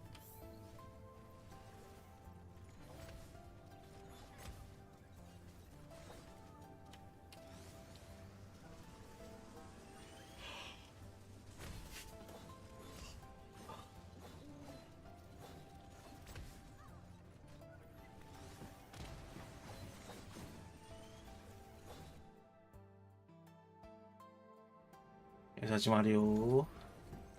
あ、防衛なの？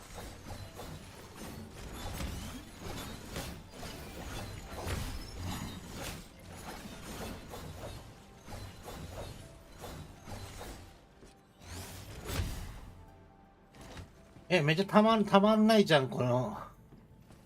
頭ってどうやって貯めてんだ、みんな。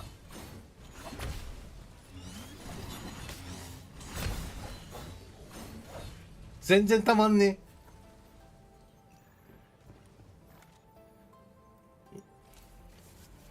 え。やっぱり、フロスト持ってくるべきだった、これは。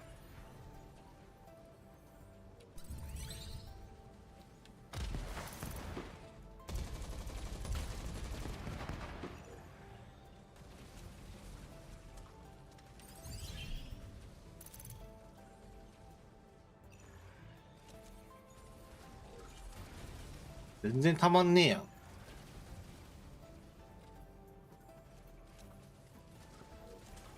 かといってフロスト持ってないんだよな、もはや。出品してあるから、今。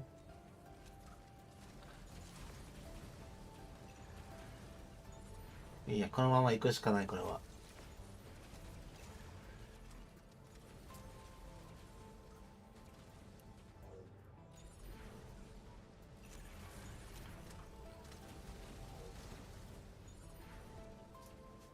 みんな暴れてるに。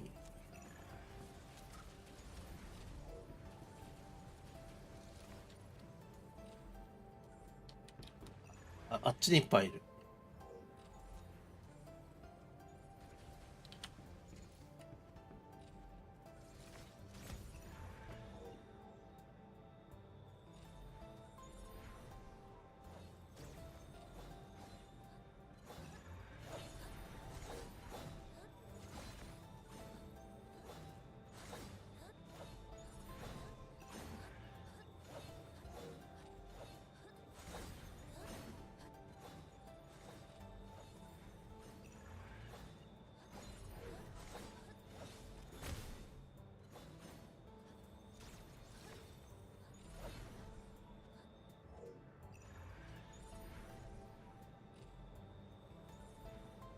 待ち時間が長いぞ。寝てしまうぞ。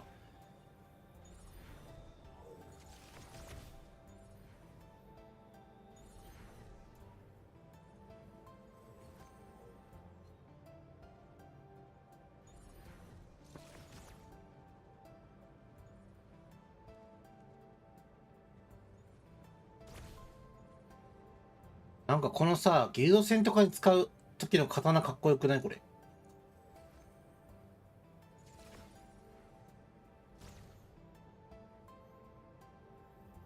ところどころくり抜かれてるけど。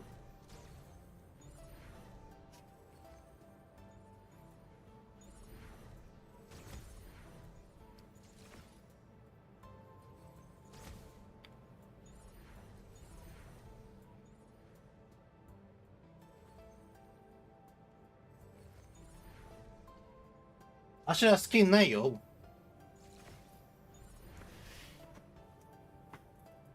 買うスキンか、スパークイベントの時にポイントで、じゃねえ、ログインボーナスでもらった赤いスキンしかない。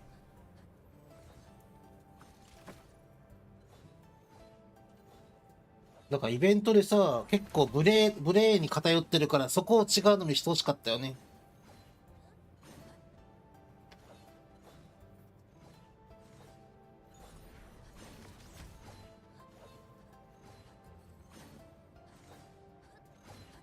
ブレー推しなんじゃないブレー一押し武器なんじゃない？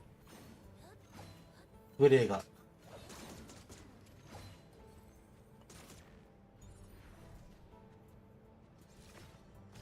で、今、もしくはデザインを考えてて、先に出来上がったのがブレーとかたまたまタイミングがそうだったけどか、運営陣がブレー好きなのか、復讐者もあったよね。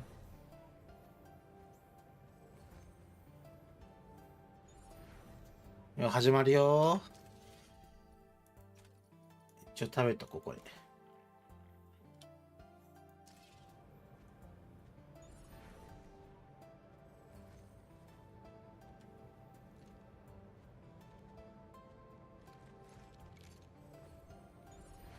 ファルコンスキンかっこよかったのにな。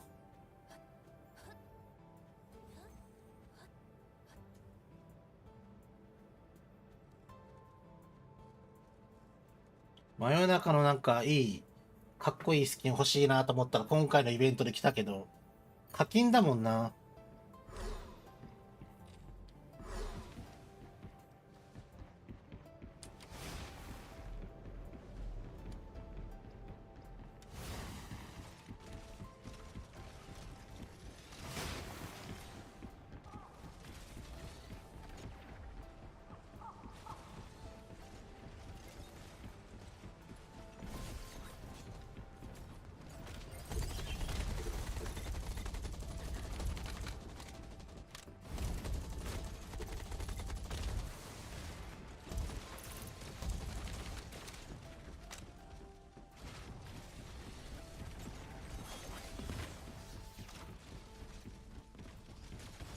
どうなってんだこ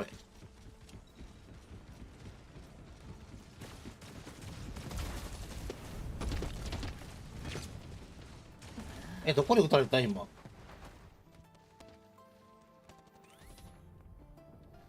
敵が見えんかったぞ。ファルコンはかっこいいの多いね。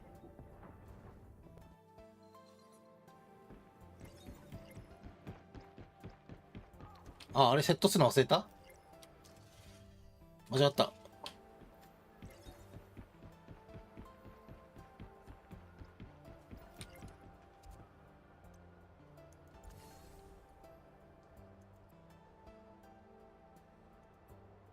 よし、行こ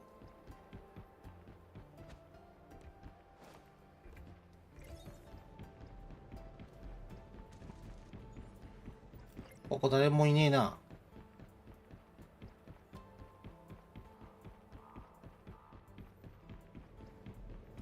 ここまで敵来ねえんじゃねもしかして。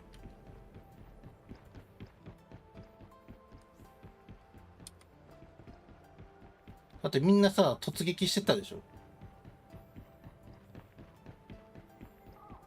ここにもいないもんだって。みんなどこまで行ったの？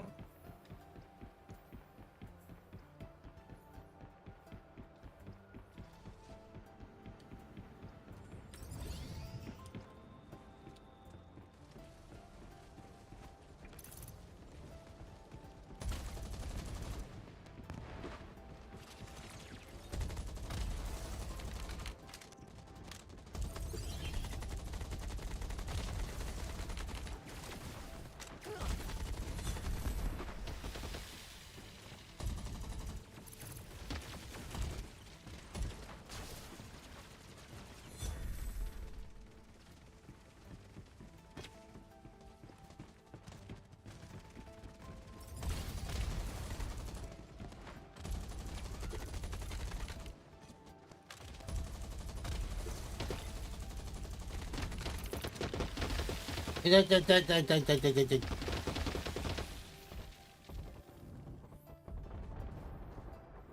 すげえ、すげえ攻めとるな。すげえ、めちゃくちゃ攻めとるな、これ今。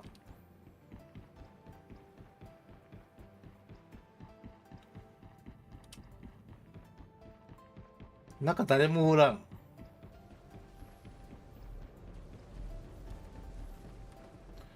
面白いぐらい誰もおらんわ。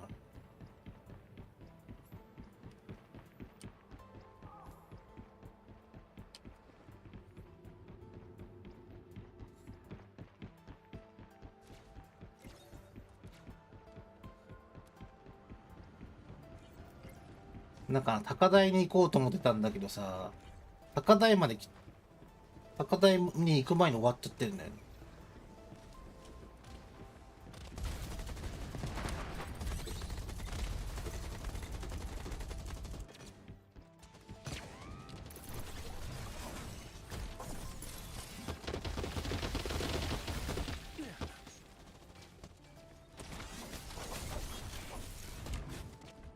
わお。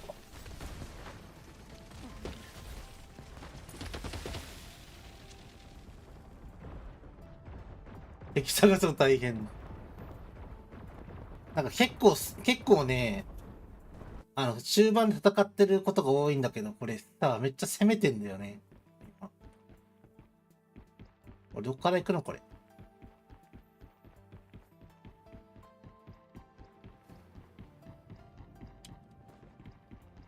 めちゃくちゃ攻めてるから。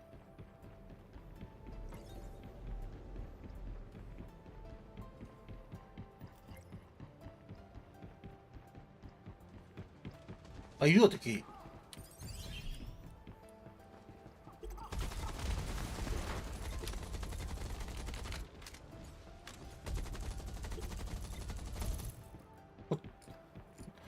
突破してきた人がいた。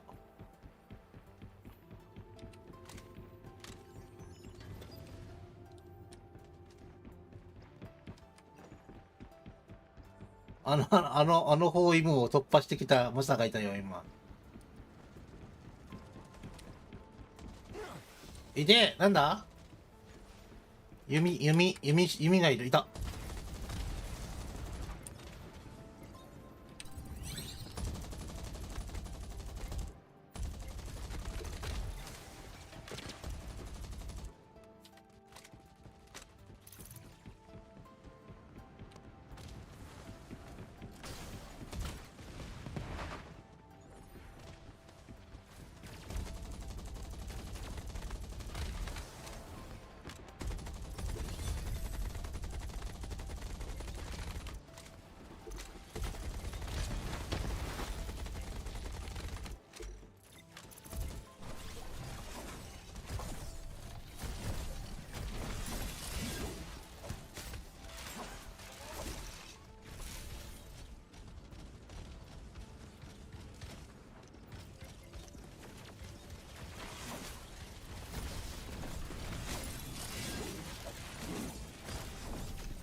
なんだ？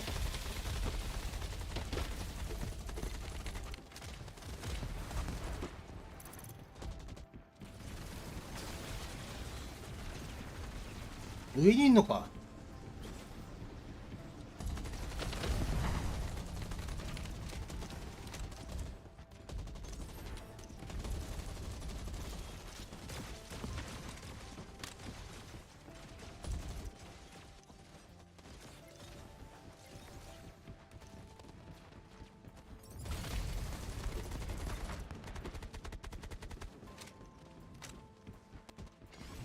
痛い。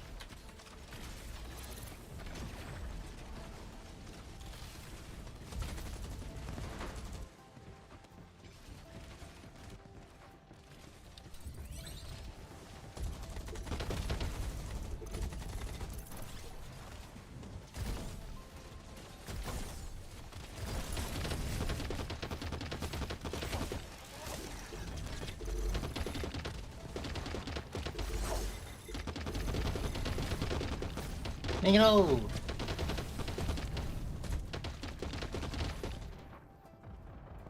リスポーンそこなんだね。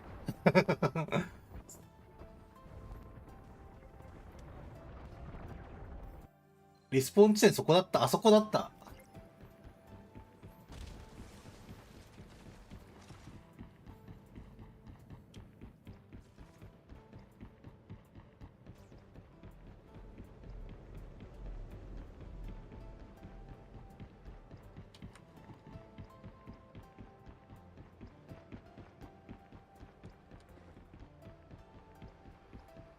敵がいない。い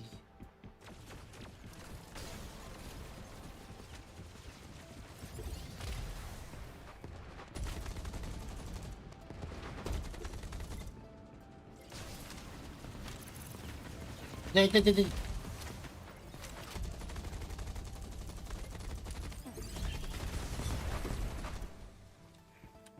いた。めっちゃシールド持ってかれた。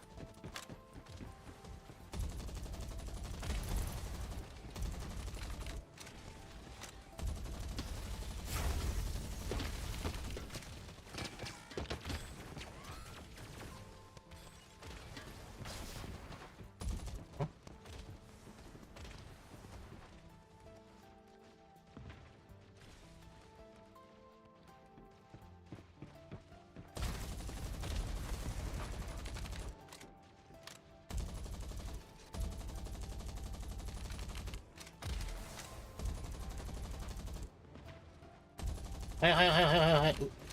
上行かれた。終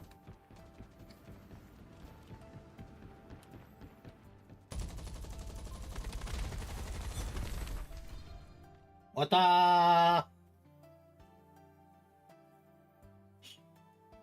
ー。48キル。めっちゃ強みんな。お疲れ様でした。勝利。あ、シャミさんいらっしゃい。どうもどうも。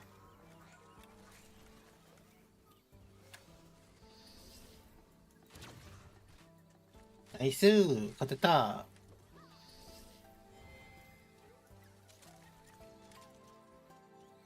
パンダもたまにはギルドに貢献してあげよう。少しだけ。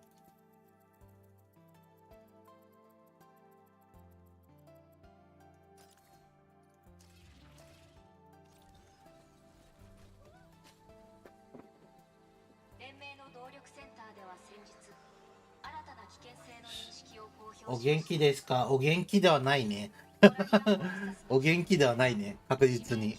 つい2日前ぐらいに、倒れたばっかりだね。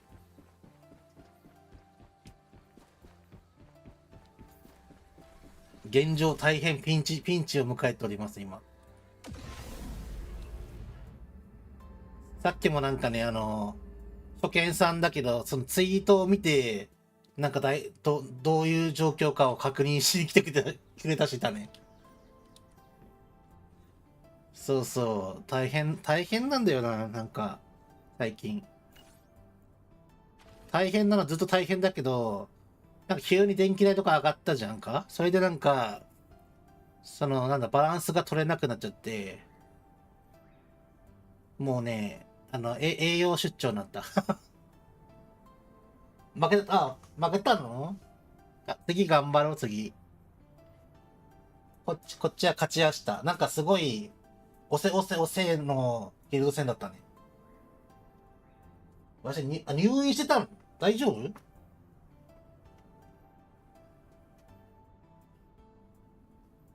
大丈夫かい？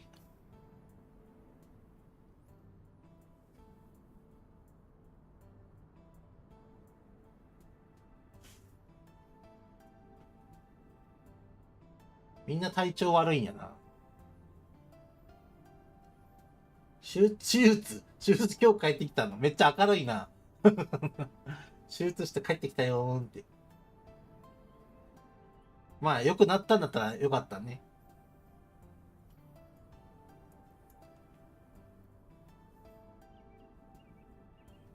俺は相変わらずギリギリの生活してて、限界が訪れたね。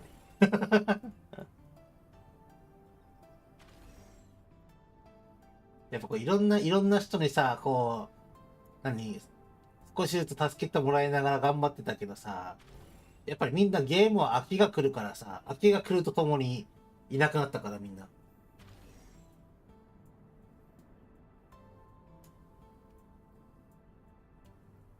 で、今回はね、ちょっとね、持たなかったね、体が。手術と入院どんだけか、意外とね、かからんと思うよ。あの、まあ、病院によるけど、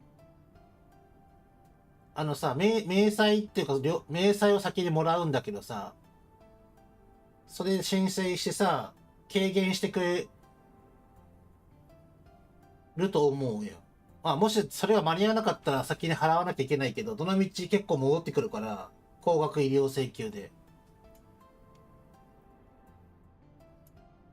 結構戻ってくるよ。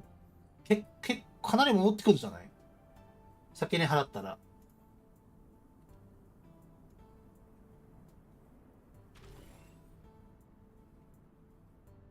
でも意外とさ、入院と手術ってさ、本当のさ、高難易度な、なんかこう、器具を使うとか、なんかその、あまり確認されてない、なんか稀な症例ですとか言って、すごい有名な先生呼んだりとか、しない限りは、そんなかかんないよ。手術って言っても。病院の入院に関しても、個室とか取ってなければ、意外とかからないもんだよ。どのみちその高額医療請求できるから、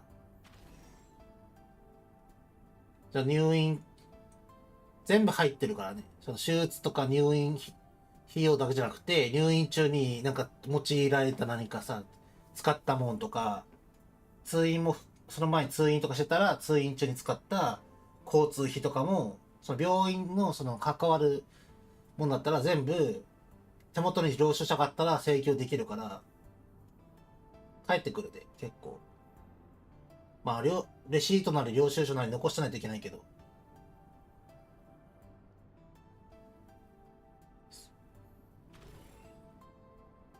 そうそう。高額医療請求のやつは全員が受けれるやつだからさ。申請しなきゃダメだよ、その代わり。役所とかで。今回こんくらいかかりました、つって申請すると返ってくる。何もしなかったら返ってこないけど。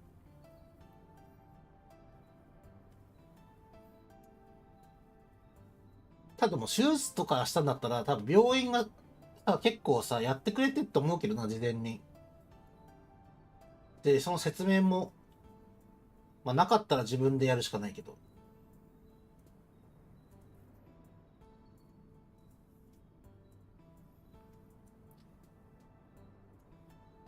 手術ね。パンダも入院させられそうになったけどね、俺は断固拒否して家に帰ってきたよ。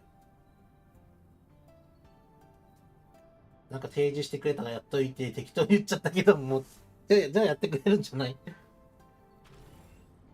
大体はやってくれると思うけどな。支払いとかも多分ね、結構待ってくれるとこが多いから、病院って。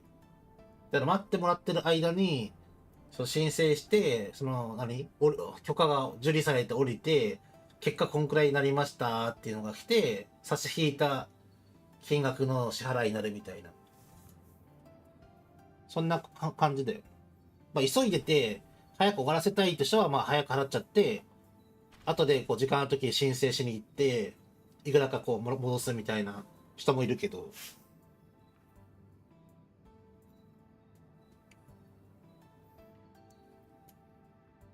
まあ、入院か大変だったね。パンダも病院には行ったけどな。まだ半年ぐらい詰め込まれるの嫌でね、俺は断固拒否してさ、家に帰るって帰ってきた。もう伊達に病院にお世話になってないから俺は。めちゃくちゃお世話になりまくってるから、ね。ほんとめちゃくちゃお世話になってる。ここ最近がひどすぎて、もうね、やばいけど、看護師可愛かったの結果オーライ。連絡先聞いた？俺22歳とかの若い時に入った病院の看護師さんがめちゃくちゃ可愛くて、あの、連絡先を聞こうか聞かないかずっと悩んでて、退院的に連絡先教えてもらった時はめっちゃね、嬉しかった。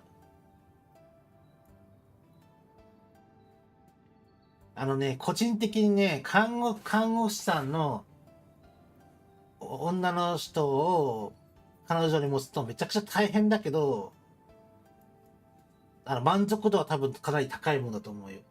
いろいろと。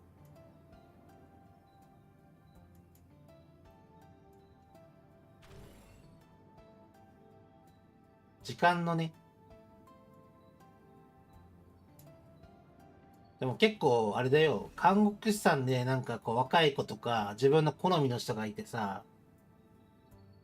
入院とかするとまあ1週間なのか1ヶ月なのかわかんないけど、その間に自分担当で来てくれる看護師さん、結構ね、俺の周りの人はみんな連絡先聞いてるよ。みんな聞いてる。みんな連絡先聞いて、なんか遊び行ったりとかしてたっけど、みんなで。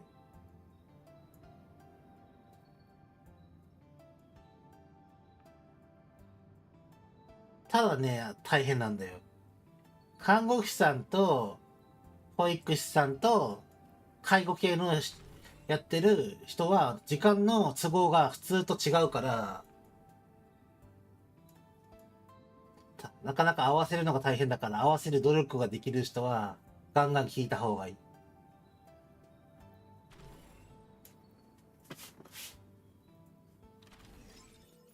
あ、フィールドオークションか。俺のオークションじゃないよ。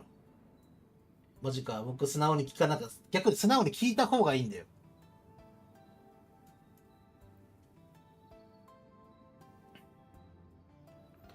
ただ何にも会話がないんだったら、いきなり聞いたら、何この人なのかなあれだけど、ちゃんと会話ができてんだったら、あの、病院のその治療とか点滴打ちますねとか、そういう会話じゃなくて、なんか日常会話的なのができてるんだったら、聞いた方が、まあ、チャンスはあるよね。だって、聞いた方がいいんだよ。だって断られたら断られたらいいけど、聞かなかったらどっちかわかんないじゃん。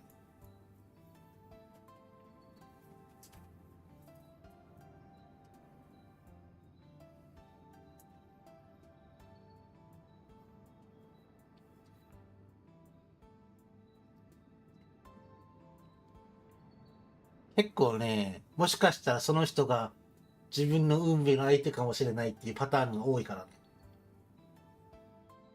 絶対この人無理だろうと思ってる人に限って、意外と好意を持ってくれてたりとか。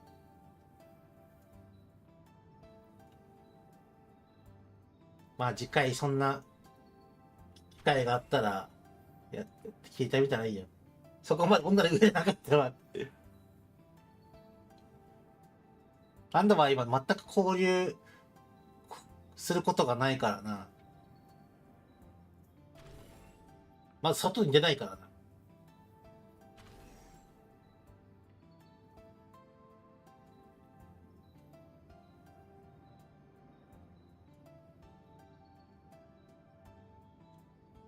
ワンダも普通の生活がしたいよ。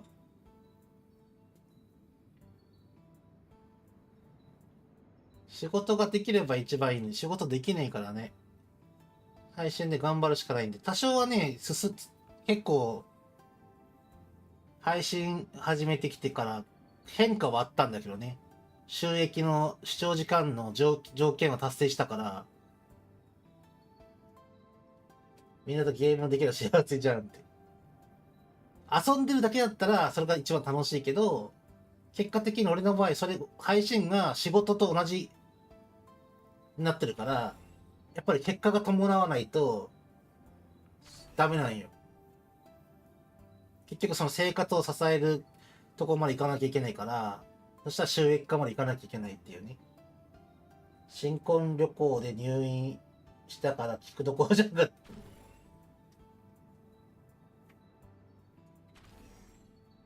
新婚旅行で入院は、それはやったら、たとえ番号聞けたとしても、奥さんに刺されるね。何してんの、しかも新婚旅行でグタって。まあ、永久に入院しときなさいって言われるよ。新婚旅行ではさすがに勇者だな、それは。猛者だね。もう一生治らない病気だね、それは。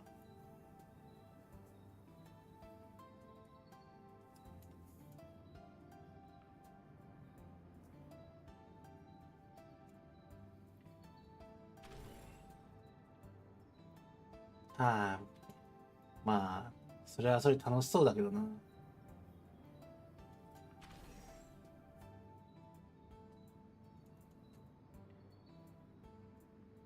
パンダもこんな状態じゃなかったらさ、誰かこうお相手を探そうかなって気になるんだけどさ、さすがに今の状態で探そうと思わんよね。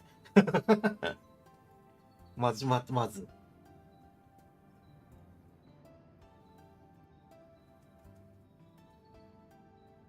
とりあえず今はなんかそう、カネオさんとか言うよりも、なんか美味しいものが食べたい欲の方が大きいから。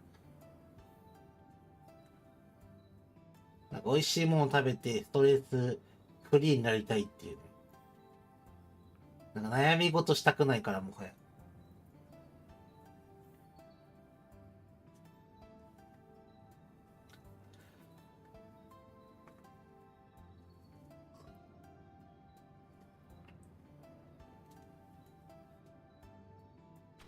もうちょっと楽に生きたいね。でももうね、でも倒れて病院行ってからね、もうやばいなと思ってさ、結構いろんな人に相談したり、ツイッターに書いたり、まあ今 X か。X に書いたりしたらさ、結構ね、厳しい意見も来たけどさ、何が一番辛かったってさ、あなたが生きてることが迷惑ですっていうの来たのがめちゃくちゃしんどかったね。そんなこと言われたくねえよ、みたいな。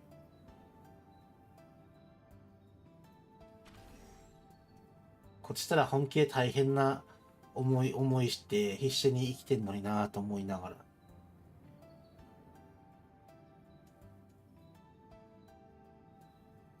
まあ、そんなこんなで結構、このアサリはもう頑張ってるよな、俺。なんだかんだ4ヶ月ぐらいでしょ、今。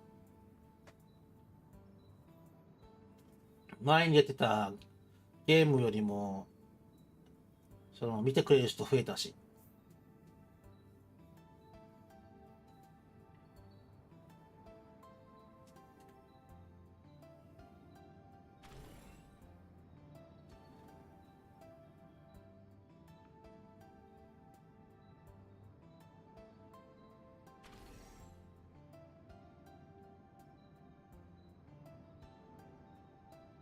延長に金かけすぎ。幻冬ね。なんか今の幻冬にだと俺の使ってたアカウントがめちゃくちゃ生きるらしいわ。ただ一体当てなきゃいけないけどね。名前忘れたけど、雷のキャラクターの新しいやつ。そいつが手に入ったら、俺がもともと持ってるパーティーが、なんかすんげえ強くなるらしい。ただ、貫突貫掘り条件って言ってたから、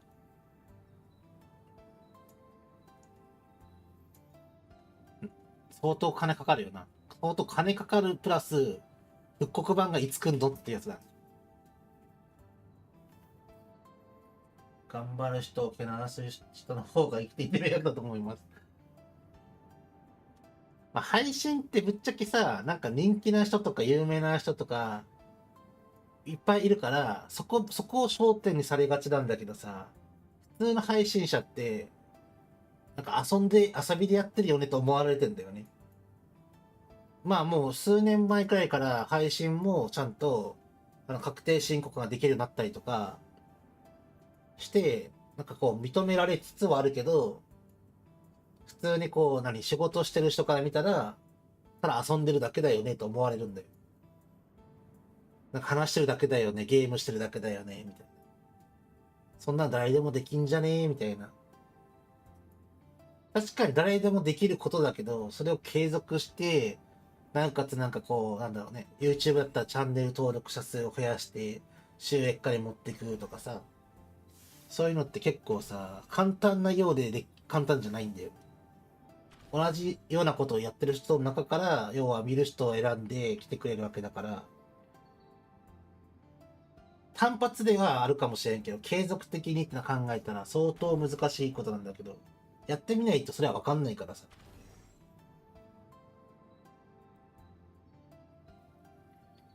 俺も結構最初の頃なんか絶対やめて、なんか無理してでも仕事しないよって言われたけど、なんか無理して仕事してたんだよね、最初。でも結果的に職場で体調悪くなったりして、その職場の仕事を、動きを止めちゃったりとかしてて、すんげえ迷惑かけちゃって、で、それを何回かしてるうちに、なんで俺なんか邪魔しに行ってるようなもんじゃねえって自分で思っちゃって、余計それが負担になっちゃって悪化したんだよね。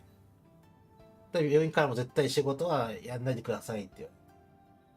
だから周りに迷惑かけるのもそうだけど、自分自身の首を絞めちゃうからっていうので、行ってなくて、で、それでなんか、なんだろう、何もせずに家にいるっていうのが、まあ治療はしてるけど、家にいる時が何もできてないから、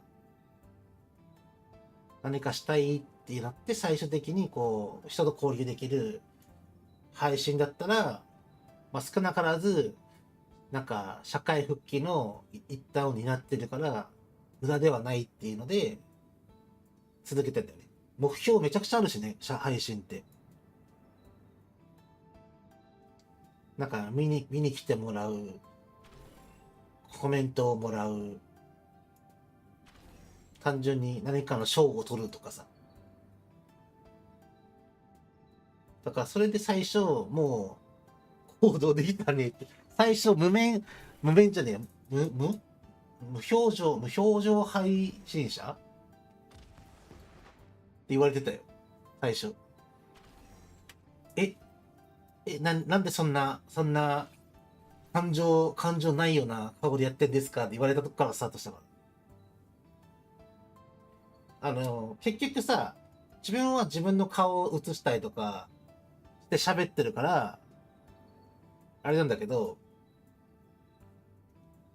自分は相手の顔見れないじゃん。このコメントは見れるけど、相手の顔が見えないから、どういう表情してるかもわかんないわけよね。それが、逆に、自分はどういう顔で答えたらいいかもわかんないわけ。こっちは。突然なんか良かったですね、喜んでるって思ったとしても、とっさに笑顔つくのってなかなか普段から練習したりやってないとできないもんだし。だから最初の頃なんかめちゃくちゃね、笑顔を作る練習してて、鏡とにらめっこして、にーってほんとやってた。突発的に笑顔を作れるかみたいな。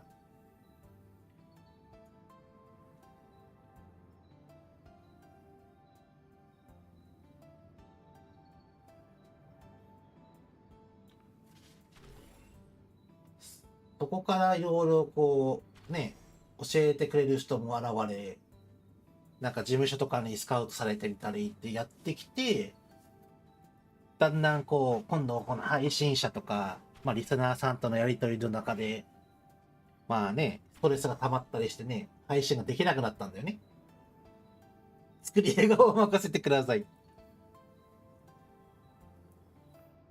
作り笑顔もできなくなったんだよね、パンダ。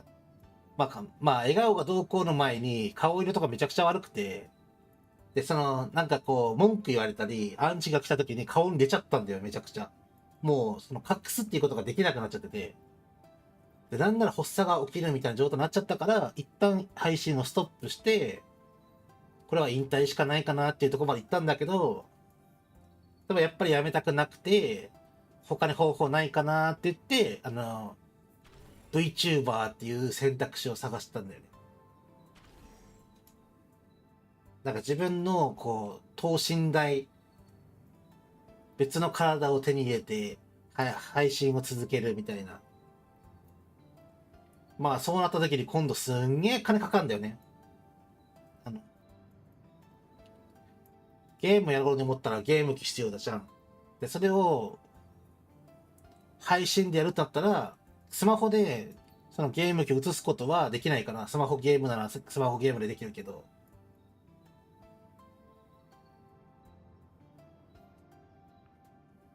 普段の会話をしてるのに相手に先に会ってるみたいでよくやりますって。先生の才能を持ってるんだね。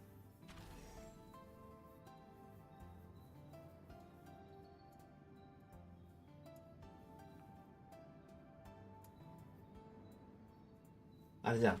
ホスト転職じゃないの。転職ホスト。転職。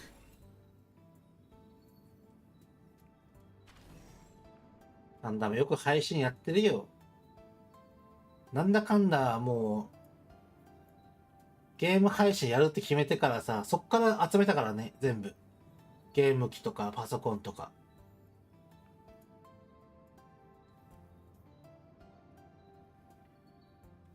切り詰めて。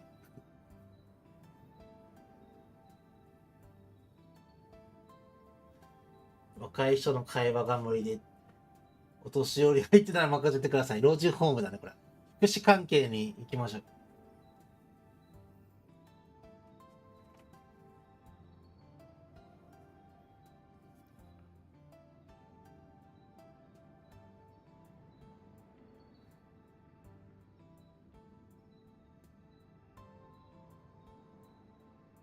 なんだろうな。どっちか、子供好きだからな。子供と遊ぶの結構楽しかったけどな。今は体力的に限界だな。遊びたくても遊べん。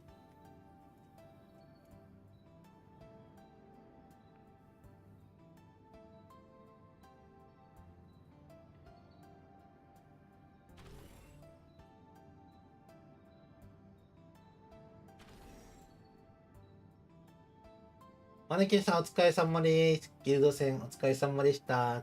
なんかすごい展開だったね。もう、なんか押せ押せ押せみたいな感じだった。ほぼ前線にいたもんだってみんな。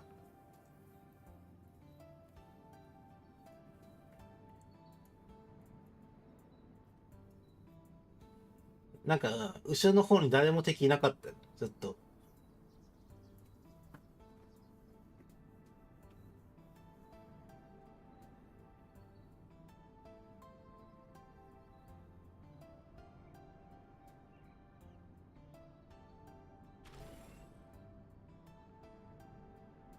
今回勝利できたね。でも次の週は、きっとまた、ね、大変な思いをすることになるんだよな。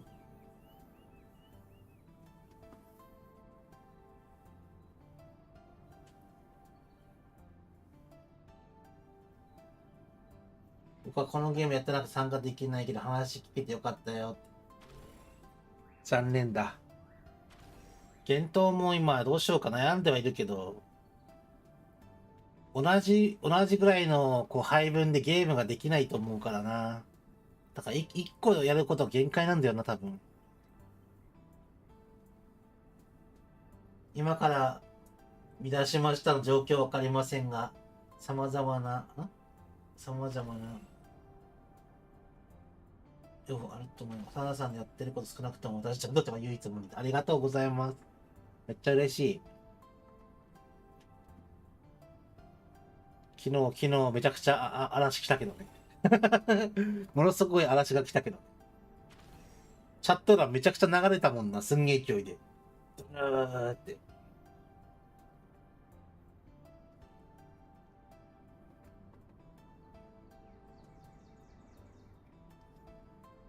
もう精一杯やっております。最近もうズタボロだけどね。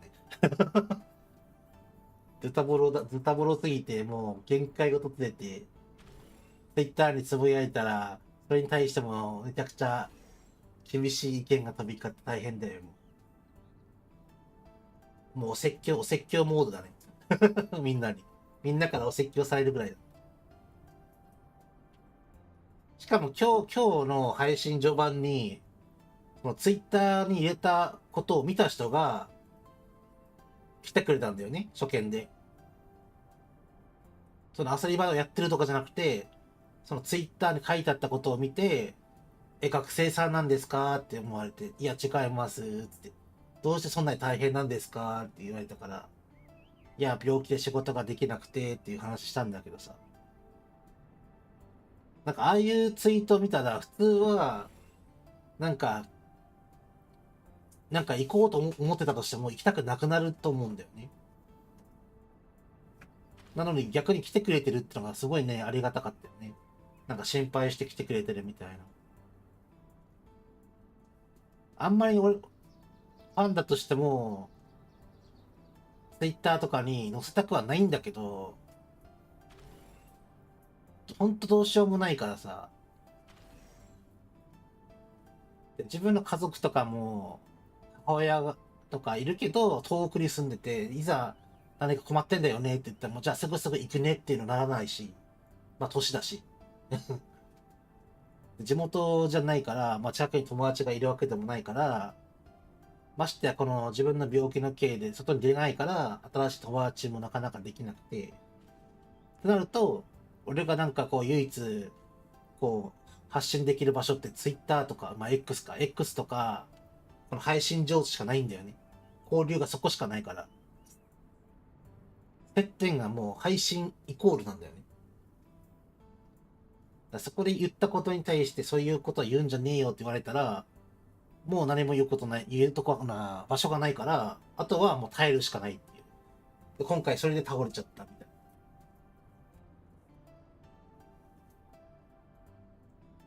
な。結構大変なんだよ。まあみんな大変だと思うけどね。みんなおのおのいろいろ大変なことが違うけど、そんな中でなんかこう、なんか助けてくれる人がやっぱり数人おって、今日、春ソースさんからね、食べ物いただきましたけど、なんだっけ、ソイジョイ星率からこう送ってくれたりとか、やっぱりね、こう、ね、助けてくれる人もおって、なんかね、乗り切るしかないんだよね、もはや。大変な時が来た時にそれ以上のことが、自分が仕事したら、よし、普段よりちょっと頑張って収入増やして、なんとかしようっていう気なんだけど、それができないから、で、今できるとしたら、この今頑張ってる配信とかで収益化まで持ってって、少なからず収入がある状態を作るってことしかないんだよね。昔すいませんでした。中身出ちゃってよく覚えてんね。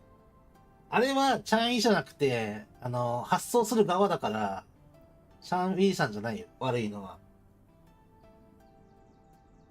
正直俺も、物流関係の仕事したことあるからわかるけど、みんなね、乱暴なんだよ。みんな、こう、一個ずつ運んでるかと思ったら、正直、そうじゃないんだよね。もう投げて渡してたりとか、こうスライドさせてピューンっていって、元々だった、荷物の棚にぶつかって角が潰れてるとか、ざらにあるから。あとはこう、トラックに積んで移動するときに、まあ、その荷物同士の重さでこう潰れちゃったりとか、湿気でべちゃーってなったりとか、もう普通にね、梱包がちゃんとされてなかったら中身が崩れるって結構あるんだよね。ただ、俺のその中身出ちゃってる時は、おそらく輸送問題じゃなくて、そもそも梱包の段階で手を抜いてたんだよ。バイトの子の方が意外といいね。バイトの子は、まあ性格もあるけど、なんかね、ちゃんとしなきゃクビになるし、ある程度ね、しっかりやろうとするんだよ。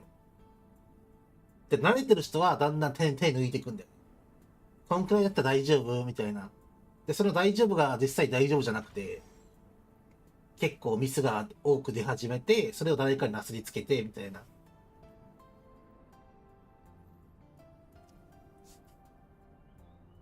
シャンウィーさんからでもね、前ね、お米とかもらったんだけどね、めちゃくちゃ助かった、ほんと。お米は、お米はでかいね。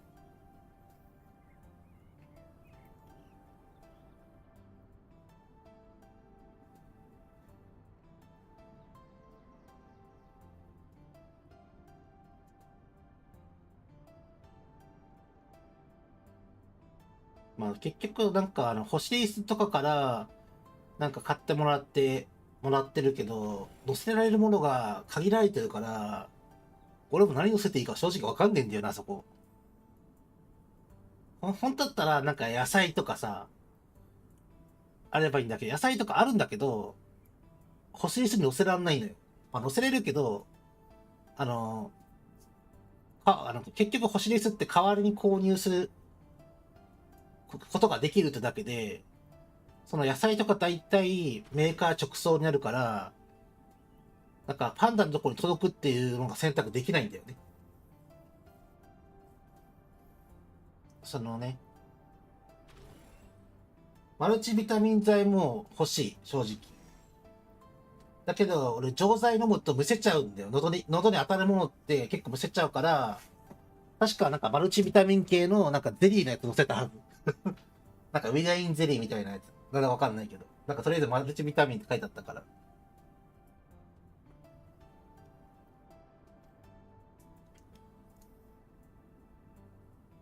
だからもう今月はもう完全アウトだから、なんかこう、どこからか食料を調達して、まず今月を乗り切って、来月さあどうなるっていうとこまで持ってかなきゃいけない。来月も最悪かもしれないけど、来月は来月になってみないとわかんないから、とりあえず今月まだ10日だから、あと20日くらいどうやって生き抜くのっていう、この状態を今考えてて、まあいろんな人に相談したりとかさ、マジさ、この状態ってさ、なんか、なってみないとわかんないよ、ほんと。でも俺も言いたくないからずっと我慢してたわけよ。で、結構今、配信頑張るって、今このアスリバっていうゲームやってて、まあ、探索とか、いろんなとこに、まあ、集中してると時間結構かかるんだよね。だから、なんかお腹すこうないしようが結構集中して夢中になってたら、結構長時間ゲームをやってるっていう状態になるから、まあ、結構それでこう、気づいたら、あ、日変わってたみたいなことがあって、まあ、気づいたら、なんか1週間、2週間、なんか飲まず食わずで頑張ってたみたいなことが、普通にあり得る状態だったんだよ。俺の病気の件で結構記憶障害もあってさ、ご飯食べたか食べてないかがわかんないっていうのも正直あって、そういうのも原因がいろんなとこあるんだけど、だから結局突然来るのよ。なんかちょっと体重いなーって思ってフラフラしてたらバタッ倒れてとか。私も貧乏でろくにご飯食べてませんが、酒だけは飲んでます。もうハルソースさんと仲良くなれそうじゃん。ハルソースさん晩酌してるから。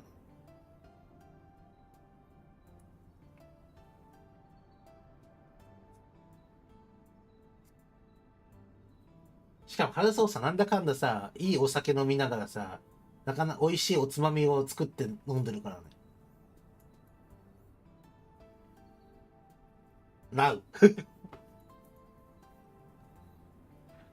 まあ今はもうね、とりあえずあれだね。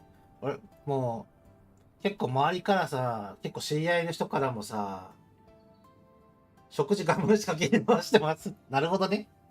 それはもう、あれだね。割り切ってるから、もう、頑張るしかない、それは。どこに使うかは自分で決めて、自分で決めたことだったら頑張れるだろうからね。パンダはもうね、結構自分でそういうなんかこう、助けてもらうより助けたい側だから、結構割り切ってるとこあるんだけど、収益化して安定して、こう、何かこう還元できるようになるまでは、どんな方法でも頑張って、とりあえず生きつないで、配信を頑張ろうと決めてるからさ。一瓶1200円くえんくらい。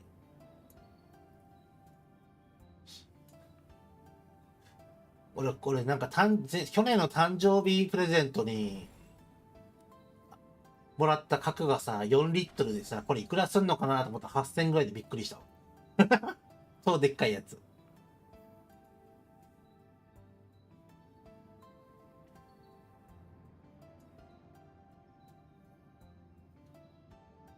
フレンドに宣伝してました。あと、だからね、もうちょっとね、起爆剤的に何かをね、やんなきゃいけないと思ってんだけど、こう、遊び場内でどうやっていいかがね、ちょっとあまりね、思いつかないんだよね。みんながやってしまってることとか、やってもなかなかね、注目浴びれんし、難しいんだよな。かといって違うゲームっていうのを、なんか行くのが、なんか嫌なんだよね。できれば一個をちゃんと突き詰めてやりたいタイプだから。角瓶のそのサイズ3本あります。すごいじゃん。パンダに1本送れ。もう不眠症続きでほとんど寝ずに頑張ってるから。寝るタイミング知らないみたいな。さすがに酒飲んだら寝るけど。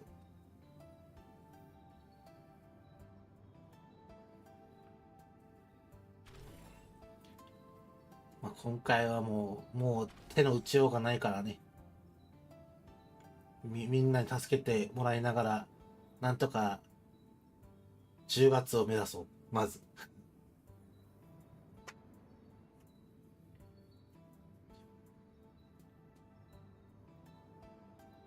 なんかでも一番なんかしんどいのさ、なんかこう、助けてくれるって言われてさ、パンダ的には申し訳ないんだけど、でも本当はありがたいって感謝の気持ちなんだよね。なんだけど、なんていうかさ、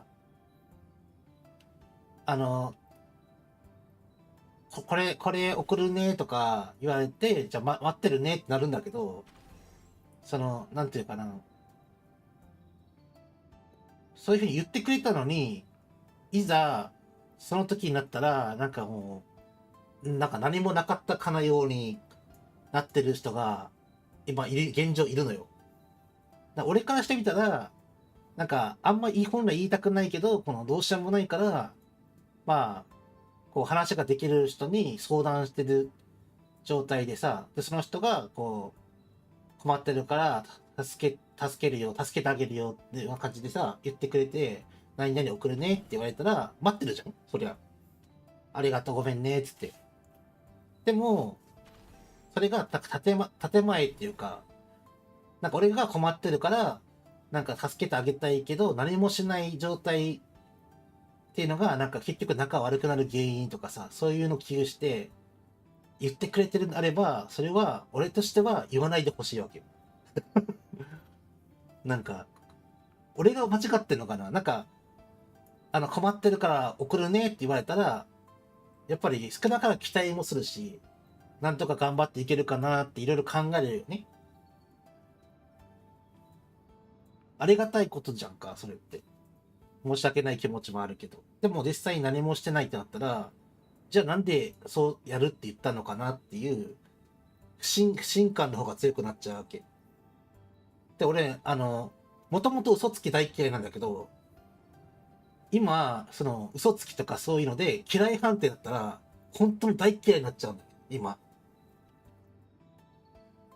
たとえすごい仲いい親友とかでも、親族だっても、一度嫌いってなったら、もう本当嫌いで、も顔も見たくない、話もしたくないっていう状態になっちゃうから、これって今配信者として結構致命的なんだけど、今。だからあえて結構、何回か言ってんだけどさ、もう一度でも嫌い判定になったらもう無理だからって言って、そういう性格になってしまったからっていうのは結構伝えてんだけどさ、今回この状態になって、なんかもともとなんかこう、支援してくれた人もいるんだけど、なんか汗ば飽きたタイミングで、なんか別のゲーム行っちゃって、まあ、音信不通というか、もう連絡が来なくなったとか取らなくなったっていう人がいるんだけどね。それは別にいいのさ。他のゲーム楽しんでるんだれば。ただ、なんかもともとなんか、これ送るわとか、なんか俺誕生日8月あったんだけど、誕生日プレゼントこれなーみたいな話してて、しかも配信中でもしてて、で、結局何もないわけじゃん。それだったら、なんか結局、やっぱなんかダメになったのはダメになったって言ってほしいわけよ。なんかやるって言ったまんまいなくなると、結局、嘘になっちゃうじゃん。なんかすんげえめんどくさい性格かもしれんけど、なんかすんごいそういうの気になっちゃってて、今。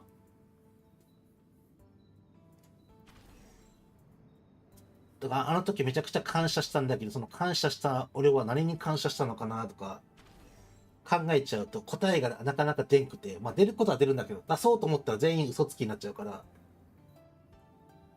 出さなきゃいけない、でも出したくないっていうの悩んで、まだ体調悪くなるよ。めっちゃ悪循環。神田さんには酒より飯を送ります。まあそうね、酒飲んでる暇あったら飯食えよってなるね。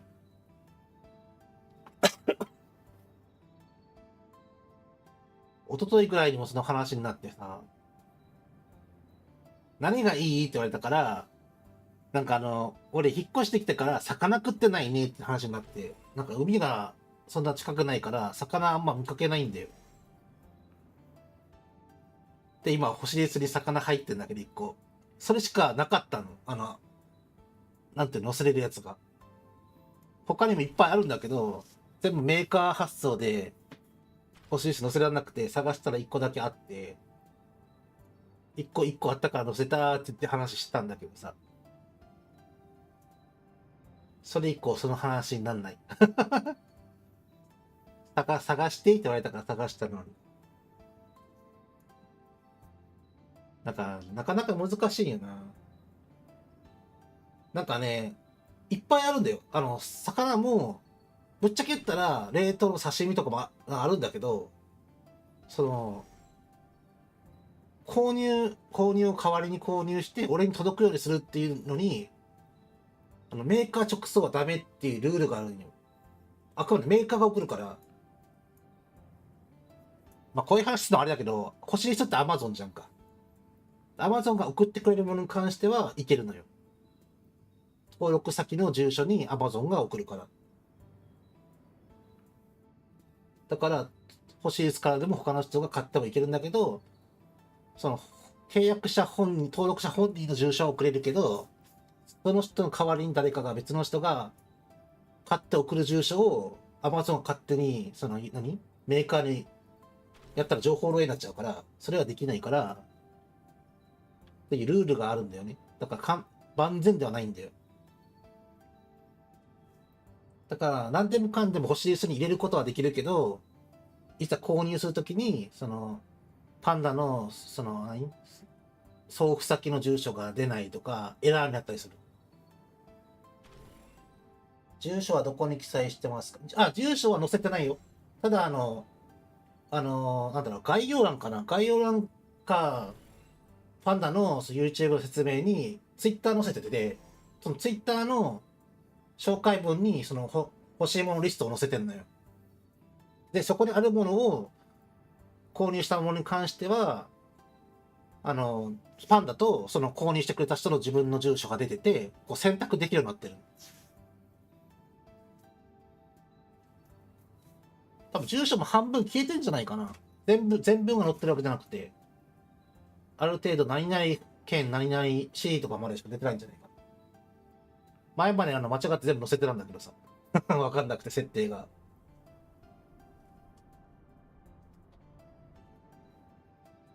捨ててあったよ。俺最初それ分かんなくて、知り合いの配信者さんが、結構前に誕生日プレゼントででっかいパンダのぬいぐるみを送ってくれたことあるんだけど、その時に全部出てるよって、本名も出てるよって言われて、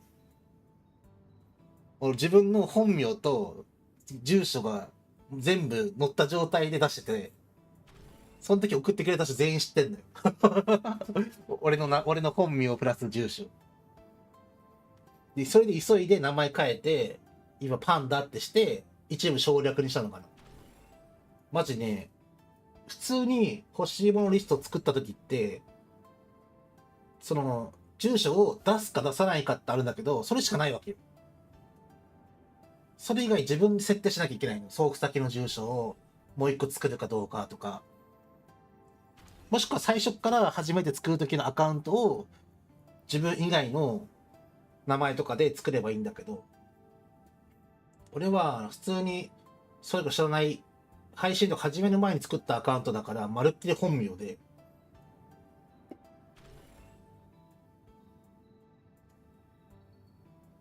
本名は、笹原、笹原、ハンダ。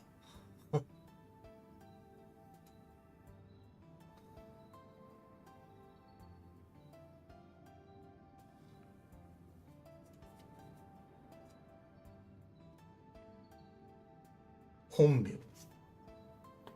まあ、基本本名は非公開だよね。載せちゃいけないもんだと思うわ、本名は。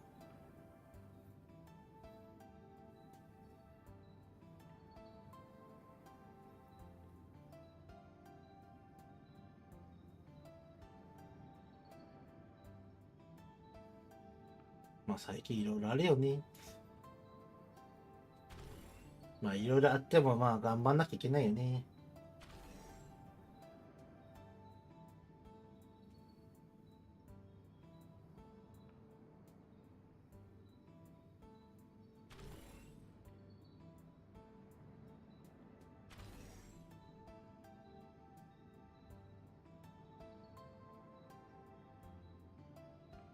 大丈夫？これ、残っちゃってるけど大丈夫そう？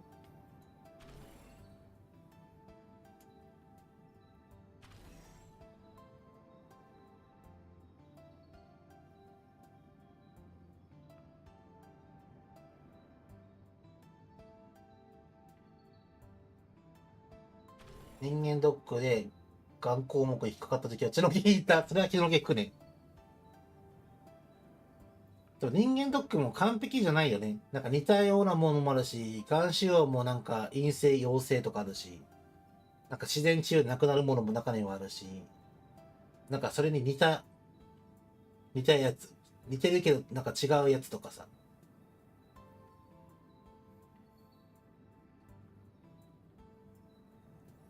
俺も結構ね、今言ったら引っかかるな、多分。なんか血液がドロドロしてるって言われたもんな。毎回健康診断だけは引っかかんなかったけど。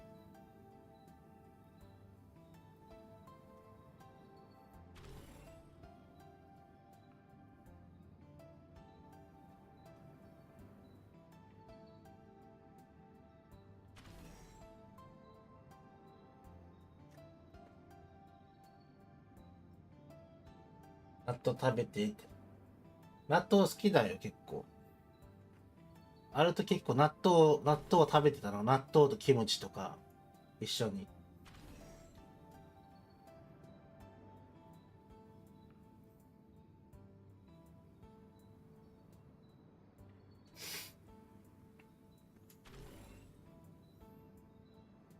あと玉ねぎとかよく食べてたけどな。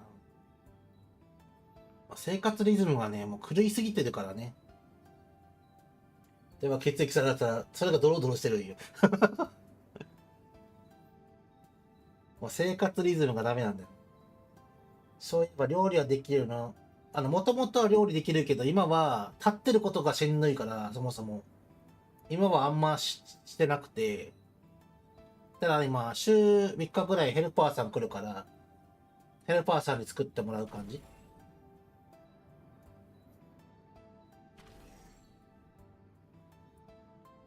だから簡単にできるやつだったら自分でやるけど、もともと料理男子なんだけどね。めっちゃ料理好きなんだけどね。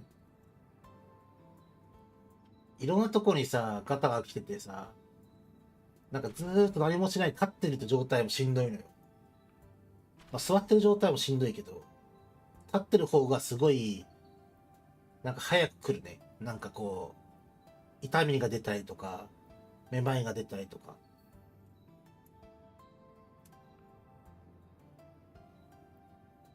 だからもうね、血流が悪いのもあるし、もう結構ね、いろんなとこ凝ってんだろうね、多分ね。だから一回マッサージ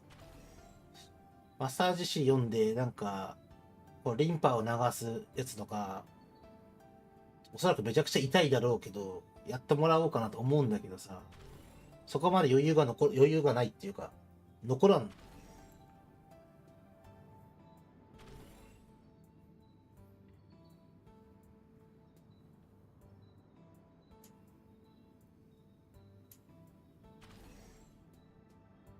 そのような状態配信を長時間したら辛いでしょう。でもこれしかないんだよね。なんか昨日かな、なんか配信できてるか大丈夫じゃねえとか、そんな状態で配信したいのくさーみたいに言われたけど、これしかないのよ。本来は仕事したいけど仕事ができなくて、何か少なからず、その収入を、まあ、少なくてもいいから、安定していくらいくらっていう収入出せる方法って言ったら、今ないから、配信で収益上げるにはどうしたらいいかってなったら、結局その条件がいっぱいあって、だからそれを配信を長時間したから達成できるかっていうわけじゃないんだけど、しないことには始まらんから、だから今、できればこう、ためになる情報とかを発信したくて、いろいろこう探したりしてるけど、なかなかね、この焦り場内で、なんか情報を発信するっていうのがないんだよね。配信中にいろいろこう、遺産はここにあるよとか、こうやったら国倒せるよとか、そういうのはやるけど、だからもうちょっとね、なんかその動画の編集する技術的なものも学べたら、いろいろこう、ね、配信ではここでやったけど、もっと見やすくこっちで動画でアップしますとか、いろいろできるんだろうけど、その辺がまださ、詳しくないから、だからこその雑談ベースの参加型にしてるんだよね。超新星はガッチガチのガチ勢を。まあ一番最初にできたサーバーだからね。だから一番最初に、なんだろう、配信者さんの何名かがリリース前に、まあテストとして入ったのも超新星なんだよね。だから配信者さんがいるのが多いのも超新星と巨大惑星だし、まあ公認実況者がいるのもそうだし、自然的にやっぱり競い合ってるよね、みんなね。まあ超新星にはもともとすんげえ人がたまたまいるからっていうのもあるかもしれんけどね。やっぱりこうみんな横並びでやるとさ、誰かが一人でもさ、上がったらみんなその人を目指すじゃん。超新星にはめちゃくちゃすんげえ人が一番1位ずーっといるから、不動の1位がいるからさ、2、3ヶ月前。でも、それでも1ヶ月遅れぐらいじゃん。今4ヶ月目だから。超新星の不動の1位がずーっと1位を守り通してるから、だからもう超新星というか、多分アスリーバ全体見ても1位なのよ。その人が間違いなく。だからその人を倒すためにみんな最初頑張ってさ、めっちゃ課金とかしてる人もいるけど、それでもやっぱりずーっと常にレベルが上がって装備が変わってとかタイミングどんどん強化していくから、差が全然縮まんなくて、ここ数週間のうちに結構追いついてきてはいるけど、まだ1位だよね。やっぱ追う人がいるとね、やっぱり燃えるからね、みんな。パンダもね、課金ができるんだったら、その追う人たちの列に並びたいんだけど、額が尋常じゃなくて、追えないっていうか並べない。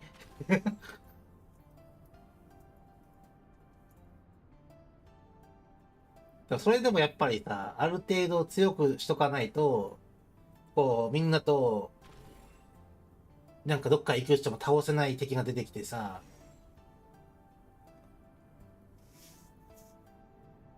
せめてなんかこう、協力してみんな倒せる最低限の戦力が欲しいなと思ってる。追われる人も大変ですね。でも追われてる張本に、なんか違うゲームやってるけどね。違うゲームやってるけどまだ1位なんよ。すごいよね。なんかリアルタイムっていうかずっとガチでやってて1位ってのはわかるけど、もう別のゲーム行ってんのに抜かれてないっていう。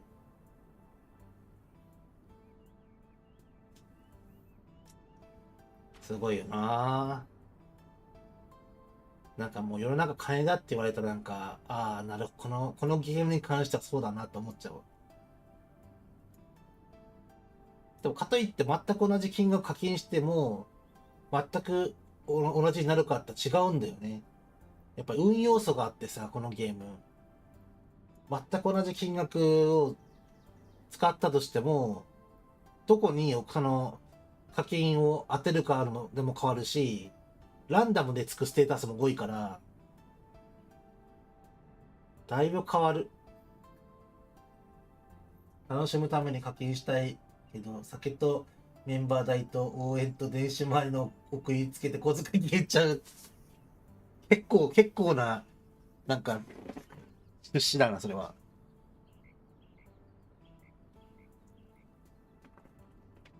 まあ、どのゲームでもそうだけど、ある程度の課金は必要になっちゃうよね。まあ、しなくてもできるゲームはほとんどだけど、しなくてもできるっていう範囲があくまで最低限の、まあ、ストーリーを進めることができるとか、そういう範囲だけであって、誰か倒したいとか、誰かとチームを組んで、なんか難易度なコンテンツに挑みたいってなると、やっぱりこう戦力が必要になってくるじゃん。なってくると、やっぱ課金が自然と必要になってくるんだよ。パンダも最初だって完全無課金だったもん、最初。一緒に、俺が別のゲームで一緒になった配信者さん招待したら、4日で完全に抜かれちゃって、俺の方がアドバンテージあったはずなのに4日で抜かれたんだよね。で、その人は課金をめちゃくちゃしてて、最前線まで突っ走って、俺は置いてかれて、みたいな。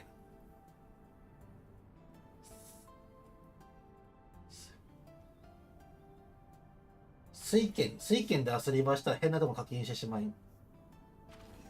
酔っ払って課金。でも酔っ払ってなんか、でもいたな。酔っ払って100万課金しましたって人いたね。でどこに課金したんですかって言ったら覚えてませんって。じゃステータス見たらわかりますよって見たら、ウルトラ連盟補給と、ガチャに回してた。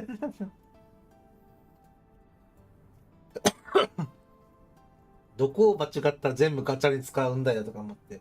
で、ガチャのやつ、今来てるガチャは、あれだけど、ヴィーナスガチャって、一応当たりはあるけど、当たりって交換式なんだよね。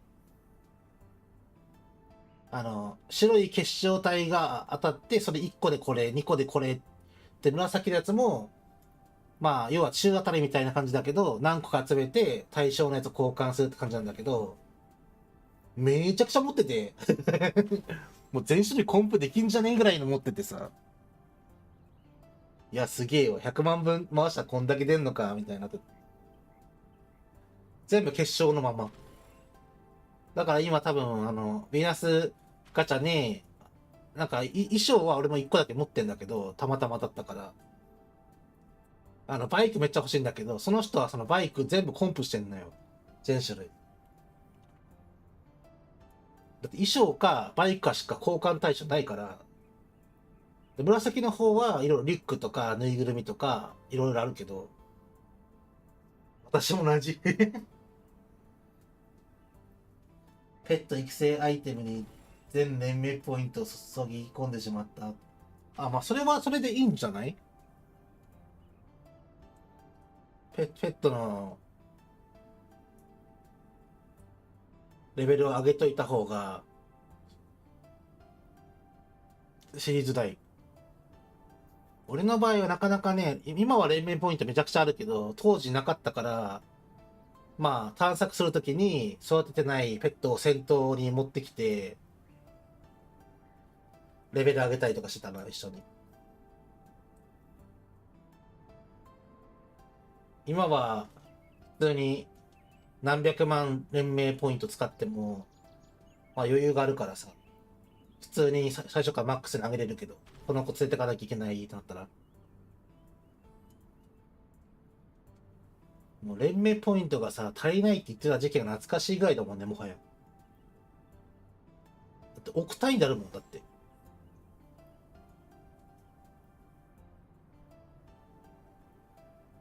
覚えてなくて運営に文句言った。運営もびっくりだ、そしたら。調べてみたら、使ってますね、みたいな。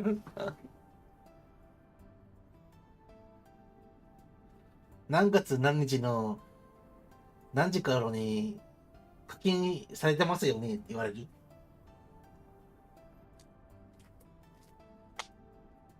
ペットの願い事エモート。ああ、あれか。親密度高いやつか。その通り。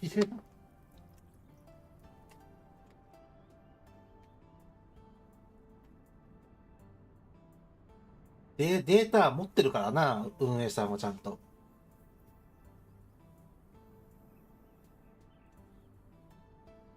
最近ペットの願い事でさ、文句とかさ、ギルドの宴に参加するとかなんだよね。ギルド入ってない人もいるからやめてくださいっていう人も結構いてさ、全部が全部自分の意見通してたら何もできねえよって正直思った。そういえば。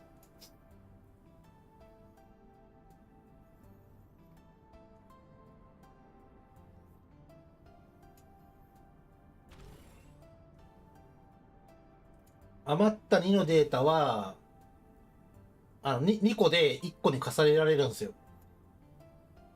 2のデータ2個で3のデータにできるから、とりあえずエピックのやつは3でも使うから、まずは重ねる。青に関しては、まあ、3にして残しといてもいいし、もしくは売ってもいいし、フュージョンで青を紫に変わるか1回チャレンジしてもいいし、どのみち3にはしなきゃいけないんだよね。2のままじゃ使えないから、まあ、売ってもいいけど、このまんま。あの、クラフトの一番下の方にあるのよ。こうチップ項目が。そのチップの中に、今1、2、3だって、今は3だから一番下まで行くと3があって、で、その2のチップが2枚以上あるとこは、おそらく点灯してるんだよね。今暗く消えてるけど、何にもないから。で、そこを押すと、2枚で1枚に、まあ、昇格だね。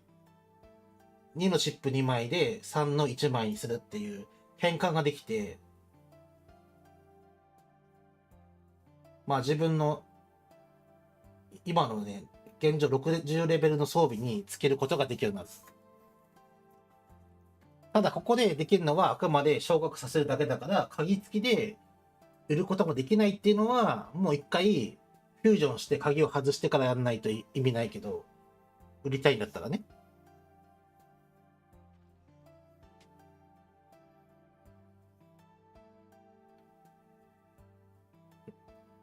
俺はここでガンガン昇格させて、今、スキル4ダメージと通常4ダメージはいつでもつけられる状態に今してあって、明日、チャレダン行って、また何か出たら、データ化して、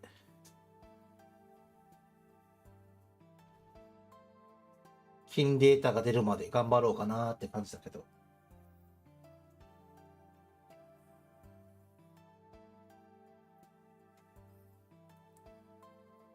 金塊欲しいよな、もっと。金塊が全然足りない。無声の使い道は今のところなし。無声はなんかまだわかんないよな。弱くはないと思うけど、結局は、このスキルで、その連射、6発連射するやつを当てなきゃいけないんだよね。で、スキル使うと 50% で弱点に当たるっていう補正もあるんだけど、結局その当たるタイミング6発しかないわけだから、そうなると、今だったらやっぱり真夜中とかのミサイルで追撃で爆発、まあ誘爆させることができるっていうのが強くなっちゃうから、ただ弱くはないと思う。通常の単発、7発か。7発の単発の立ち回りと、ゲージが溜まった時にスキルで、撃つその感覚とかをマスターしてるんだったら全然使える。悲しい。あ、PVP 使ってる知るよ今、普通に。グレーボン楽しいって。太郎さんいらっしゃい。こんばんは。紫コアは作ってデータにする感じですか？余裕があるんだったら作った方がいいです。まあ、今回、その素材が結構重いからさ、探索とかしててもなかなか、その強化素材として回すっていう部分がしんどいから、あれだけど、まあ、金塊とか余裕があって、いくらでも材料買えるよっていうんだったら、紫コアも全部やった方がいい。俺も何個かやってるけど、まあ、紫コアから、まあ、レジェンダリーにするっていうのを期待するんじゃなくて、どっちかって言ったらデータだね。データの確保に。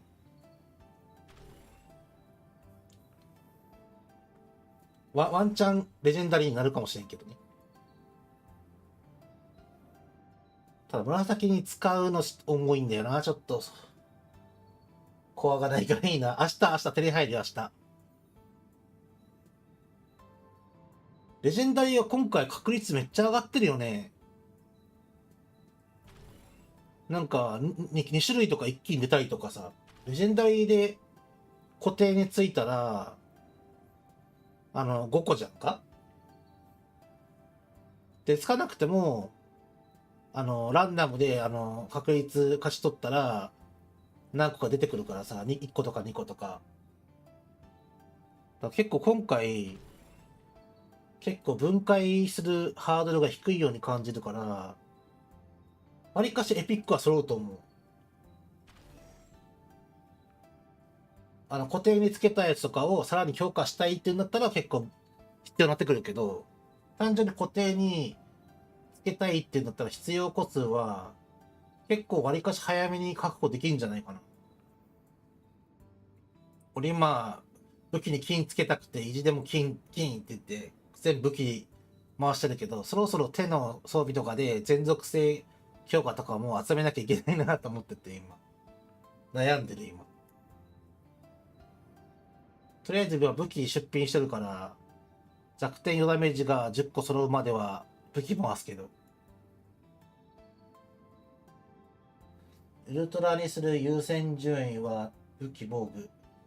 まあ普通だったら武器、一つだけ武器を交換して、次に、まあ、防具で行くんだけど、今現状その50レベルの装備で完成してるんだったら、まあ単純にステータスが低いところからでもいいと思うよ。俺は一応武器作ったけどね。で、今回60レベル装備になったら、そのウルトラの、なんか、まあ特殊効果的なものがみんな各部位についてんだけど、頭もさ、そのスキルヘイストが18%とか、なんか14%から18まで上がっててさ、さすがにこれはなんかスルーできない数値だなと思って、ウルトラはそのうちできるから、かけら集めて。チャレダンで頑張ってドロップするとかね。なんか火力だけを純粋に上げたいんだったら、やっぱりあれかな、武器、足、手やって、頭。あとはもうご自由にって感じ。今回は武器にしたら、ボーンは神水を起こるし、それだったら、ボーンからで、全然いいと思うよ。60装備なくても全然やっていけるし、今。俺もだって今、60装備作ってるけど、倉庫に眠ってるからね。使ってんのは50だし。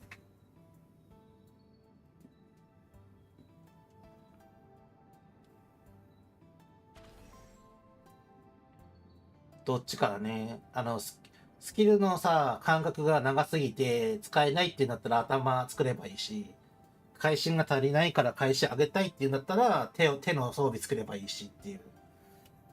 自分に足りないところを先に作っていいと思うよ。今回もどうせ長いから70に行くまで。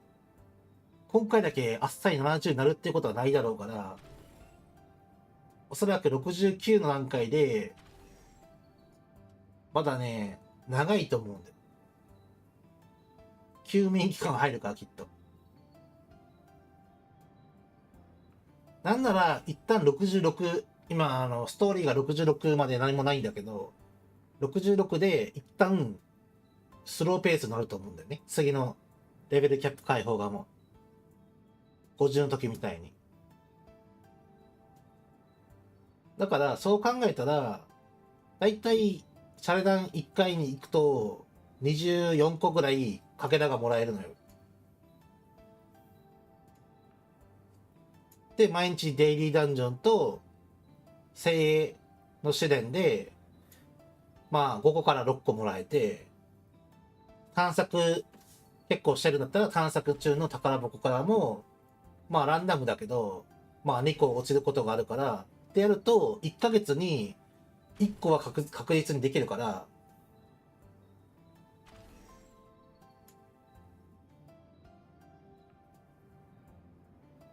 次回の新ペット情報まだ来てないね。ペット一覧には載ってるけど。一覧には載ってるけど、鹿さん情報まだ来てないな。まあ早いと思うで。あそこ載せてるぐらいだから。まあ前回タイミング同様で行くんだったら、なんか、早くて65じゃない。どっか気のいいタイミング。65か70か。中途半端な時期には出さないと思うから。まあ今は貯める時でいいと思うよ。ペット券とか貯めて。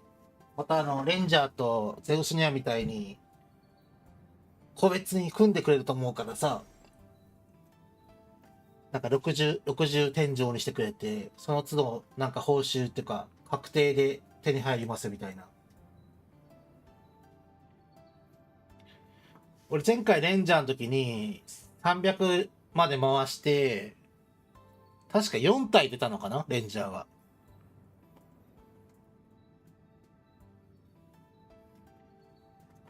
確定以外に、そのランダムで普通に、その素引きで引いたりもしてたけど。でも今回の鹿さんって、できれば貫突したいペットなんだよね。今回のペットさんめっちゃ強いのよ。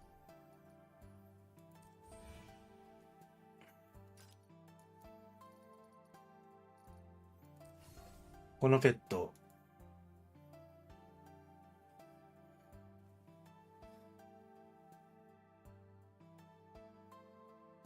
レン、レンジマー、レンジャーと猫ゲット。まあ、貫突なんかもう結構すごいから、まあ、するもんじゃないんだけど、こいつさ、突性能によるんだけどさ、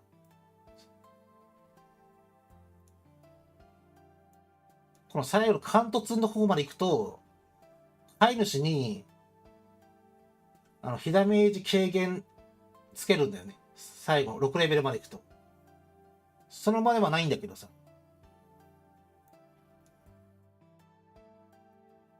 飼い主はダメージから守るはついてるんだけどさ、これをちゃんと、15% の被ダメージ軽減を獲得っていうのは、貫突なんだよ。アクティブ。で、このパッシブの方も見ると、なんかなんだっけ、シールドと攻撃力回復ってのついてて、ディフェンダーだよ、ディフェンダー。だからカウントして連れていくと、単純に、ステータスが高い人だったら、ペットが完全サポート役になって、もう好き放題暴れられるプレイヤーが誕生しちゃうのよ。被ダメージ軽減ついて、なんなら攻撃力のアップもついて、シールドの回復もしてくれるっていう、ものすごいペットなのよ、こいつ。ただ最大限活かすには、この片方じゃなくて、各々貫突しなきゃいけないっていう、すごい条件付きなんだけど、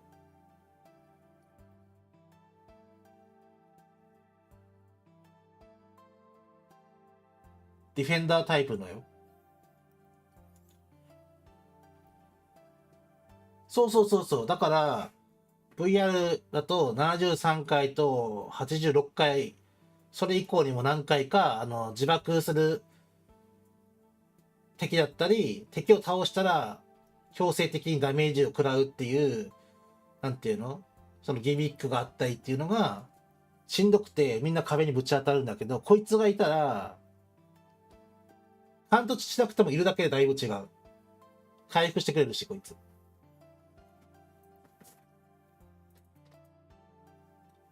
だからこいつのこの鹿さんの貫突手に入れたら、100回走以降のプレイヤーもだいぶ楽になると思う。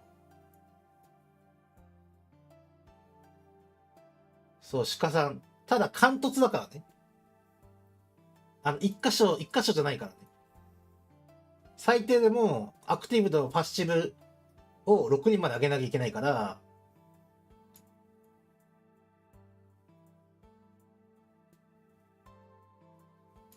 俺はまだ4まで上げるために5体必要なのよ。俺4だから中途半端で3止まってんだけど、4に上げるために5体必要だから、そう考えたら1箇所20体ぐらい必要なのよ。1箇所20体ぐらいでレベル6まで行くだろうから多分。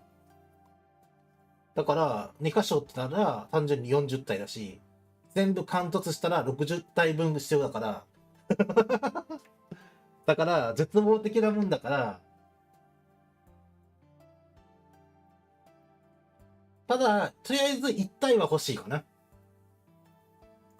ペットってさ、ぶっちゃけしんどいけど、いつかはみんな貫突するのよ。エピック以上のペットね。レジェンダリーのペットも。いつかは貫突するのよ、みんな。なんでかっていうと、どこでもいいんだけど、一つのペットが貫突した後に、その同じペットの日当てた場合って、他のペットに使えるアイテムに変わるのよ。今実装されてんだか実装されてないんだかわかんないけど。なんかそういう告知が入ったから多分もう実装されてんのかな。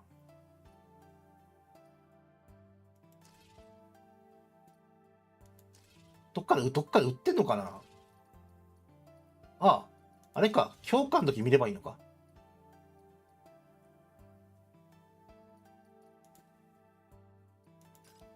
あ、じゃあやった。ないな。なんかこの紹介した時に紹介されたペットの、各々のカードが出てくるんだけどさ、データのやつが、これじゃなくて、貫突すると、なんか、自分の好きなペットに使える、このデータの代わりになるアイテムになるっていう仕様らしいから、まあ、順番にこう使えないペットも貫突してったら、他のペットに使えるって言って、優先順位として、この、今使ってるペットを育てたいって言ったら、そこに全部振り分けてったら、最終的に貫突できるんだよね。だから回せば回すほど、そのペースが早まるから、できればペットをガン回しした方がいい。今は新しいペット出るまで貯めた方がいいけど、いいとこ3体でしょ。まあ3体でも貫突したら、そいつが当たればもらえるから、あとはもう、ひたすら回して確率上げるしかない。そんな簡単に全部貫突しちゃったらね、運営さんももう利益出んから、ある程度絞ってはいると思うけど、どんなゲームもそうじゃん。突然なんか全部マックスになってる、なんか最高に強いペットがいきなりできちゃったらつまんないでしょ。またご飯我慢して課金。ただこのペットに関してはナノコアもあるから、正直どっちに振るかって悩むとこだよね。運営さんお得意のバグで。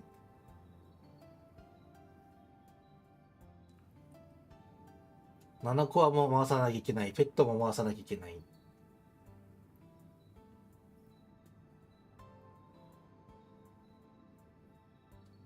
まあ、7コア自分が欲しいコアが1個当たったら、あとはもう、ある程度レベル上げたらね、ペットでいいと思うけど。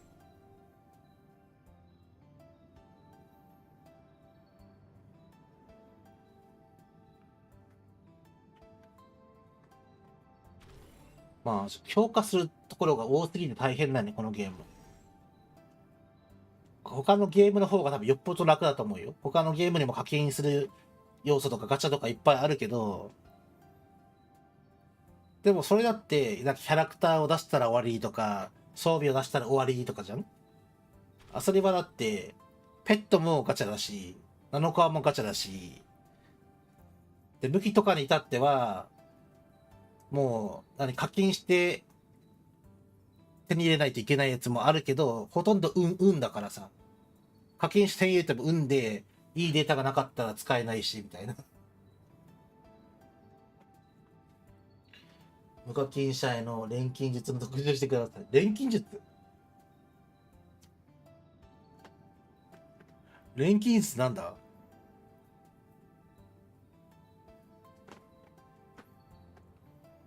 でもこういうゲームってでも課金者が減ってしまうとそもそも運営できなくなるから課金者優遇になるのは致しかないんだよね。で今回レジェンダリーチップのさ修正が入るのは課金者からしてみたらなんで今やんのっていう不満の声が上がんないか心配だよ。売却して金塊？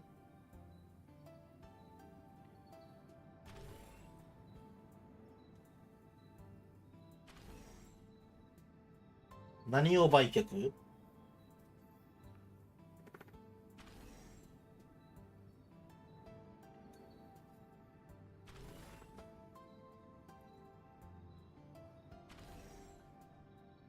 7個いらない金、いらない金は基本的ないけど、アイテム。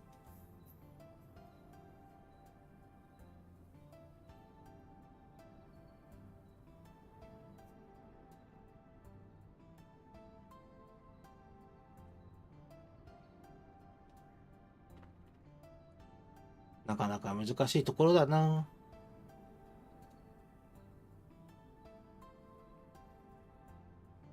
まあ、昨日とか一昨日バトルスーツパーツが100枚ぐらい売られてたけどな。うちのギルマスが販売してたらしいから。ナノコーティングとハード筋膜厚いから、一番売れるんじゃない？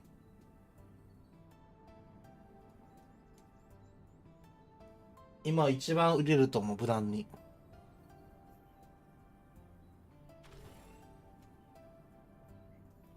それを無双評価につなげる。売れる。言ったじゃん、だからナノコーティングと金膜は武器生産に必ず必要なやつなんだって。だから。あと海浜の、なんだっけ、金色のやつ。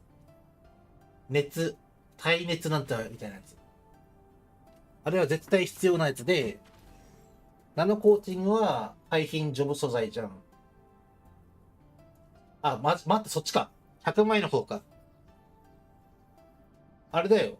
今日、残響中に一緒に行った人が、ギルマスなんだけどさ。なんか、金塊ゼロになったけど、100枚売って360万金塊になったって言ってた。巨大惑星は超新星より安い。みたいだね。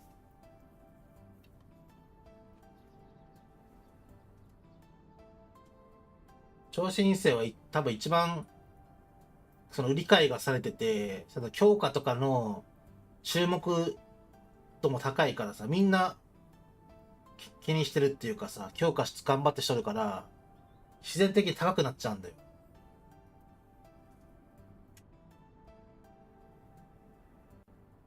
なんか、こっちだったらね、超新星だったら、なんかデータとかもエピックでもすぐ売れるのに、他のサーバーは売れないって言ってたからな。時給のバランス。まあ、しゃあないよね、こればっかりはもう。入手方法はみんな一緒なんだよね。あの、デイリーとかチャレダンとかで行って、まあ、データの元になるものを手に入れて、いらないものをフュージョンして、まあ、エピックをレジェンダーにしてとかいうのを繰り返しやってって、まあ、それか、武器を作ったタイミングで固定に金がついてるかとかを分解して、金のデータを手に入れてとかいうのが、本来の入手方法なんだけど、金塊があれば、金塊で買うこともできちゃうから、この仕様である以上はもうどうしようもない。本来ランダムで金がついたのを分解しなきゃ手に入んないのを金塊で、まあ25万とか30万とかするけど、それでもう1枚手に入るんだったら、課金できる人だったらさ、結局さ、赤い石が1万個あったら、単純にそいつを金塊に変えたら、100万金貨になるのよ。でも、それを100万金貨に変えないで、ギルドオークションとか、ワールドオークション待って、全部を、レジェンダリーチップの選択箱に変えて、売ったら2倍になるんだよね。3倍か。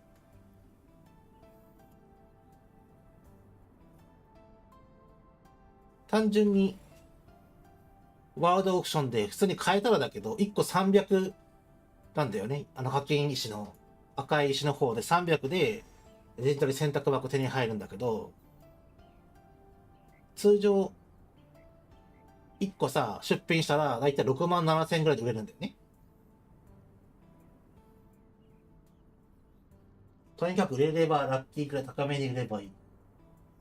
バトルスーツと、バトルスーツ、レジェンダリーチップの選択箱を、あとはレジェンダリーコアの鍵なし、ウルトラコアの鍵なしは、最高額で全部速攻売れるよ。あとは、エピックのデータも速攻売れるし、なんなら属性関連と攻撃関連に関しては、ノーマルレアでも売れる。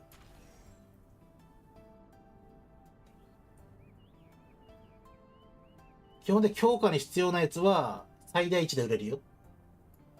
ただ他のサーバーがどうかわかんないけどね。相場っていうか平均金額が違うから多分。こっちはすぐ売れる。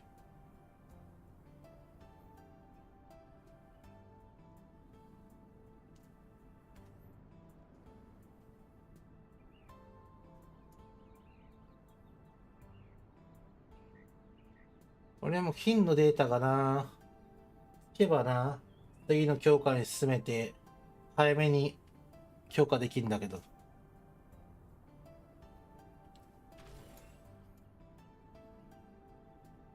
やっぱファルコンが恋しいな。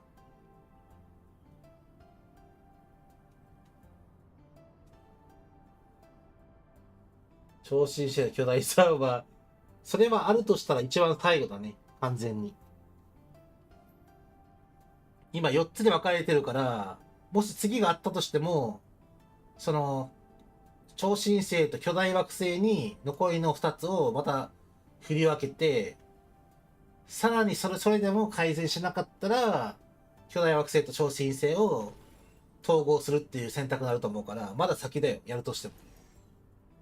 だって一番大きいのが今、超新星と巨大惑星だから。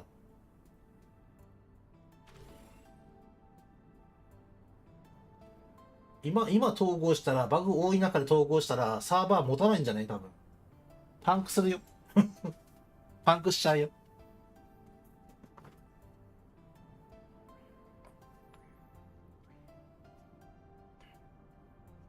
まあ人は増えて盛り上がると思うけどね。その分いろんなところで、なんか重いって、ラグがすごいってなって、なんかブーブーブーブー不満が溢れ出しちゃうから。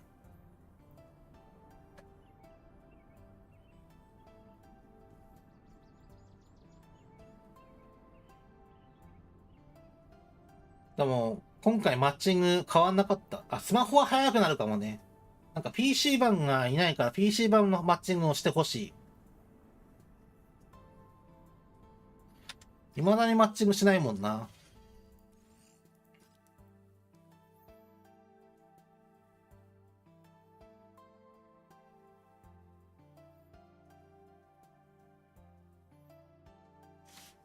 ヴィーナス、俺、めっちゃヴィーナスやりたいんだけどな。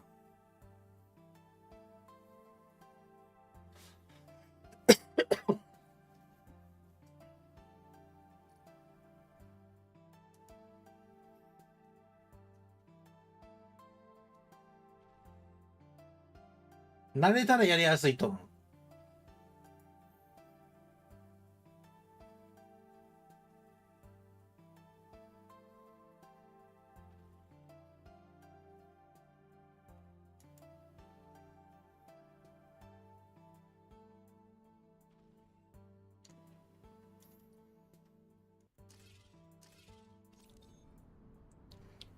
結局、エイムがさ、マウス操作だからさ、真ん中にこうカーソルがあって、これを合わせるだけだからさ。あ、バグった。やべ。ちょっとリログするわ。うるさいから。うるさいからリログするわ。人工島で撃っちゃうとさ、射撃音止まんないバグがさ、出ちゃうからさ。そう、スマホは結構きついかもしれないよね。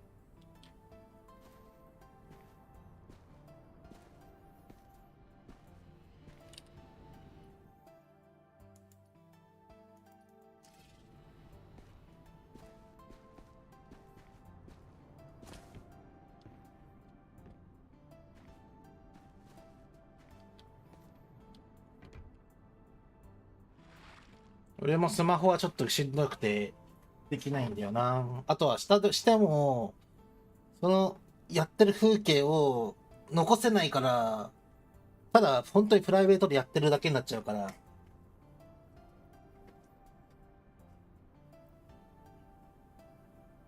大変困っておりますね。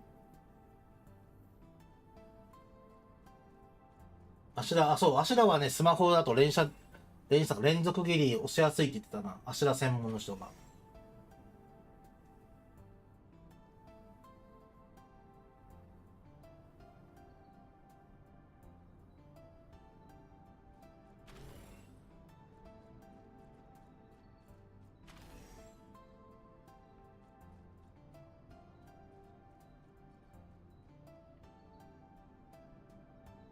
でもアシュラは強いね。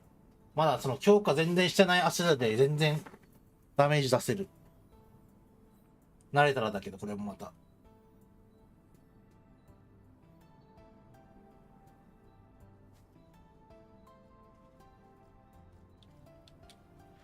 アシュラいいよな。スキルキャンセルついてんのがまずいいよな。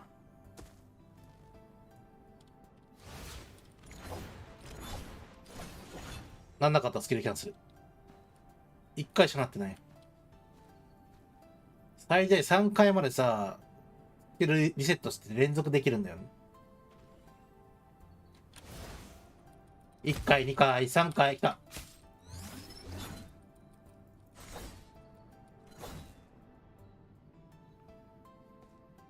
の3回できた時の火力がえげつないよね。1回だけだ。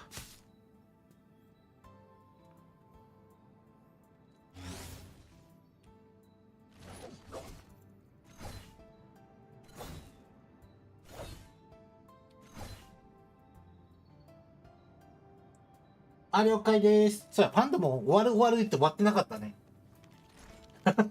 もう、ギルド戦だけで終わるつもりだったんだけど、長くなっちゃったな。パンダも終わろうか。もうだって、12時になるしね、そろそろ。今は岩間塾で6回になりました。岩間塾のアシュラも強いんか。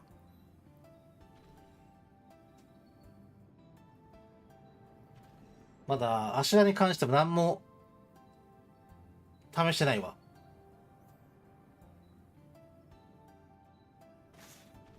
俺アシュラのコード何したっけな。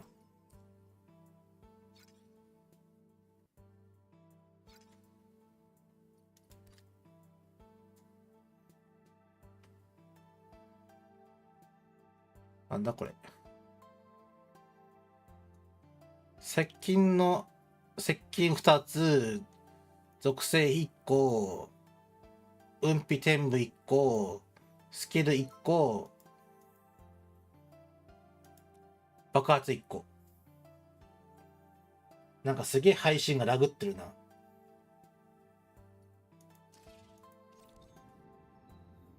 なんか試してみよう、後で。余裕ができたら。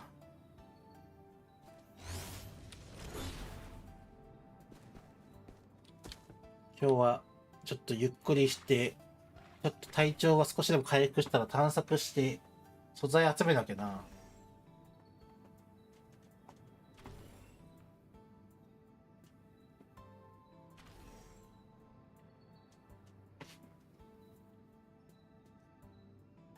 茨。まあ当たんないこと前提だからな。切り捨てる前提だからね。茨もありかもね。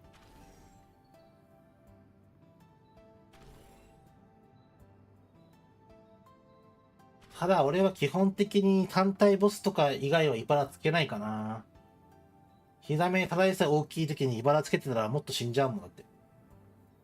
一番大事な時にシールドない状態になっちゃうから。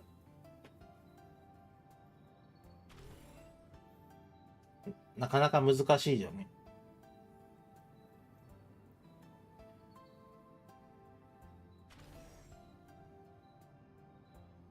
表裏ってどうなのかな。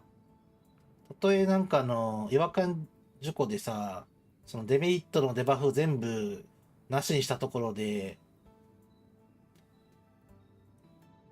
今だったら、付加効果、特殊効果とかの効率上げるために自転使った方が強いんじゃねえかっていうのが思っちゃうからさ。まあ、なんか探してみようかな。刀は多分今回のジャンキョ12の金で使う頻度増えたから、ちょっと探してみるね。何かいいコードないか。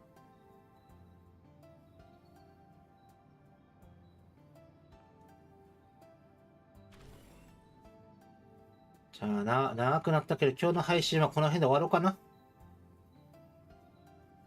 なんだもあんま長くやってると、治るもんも治んないし。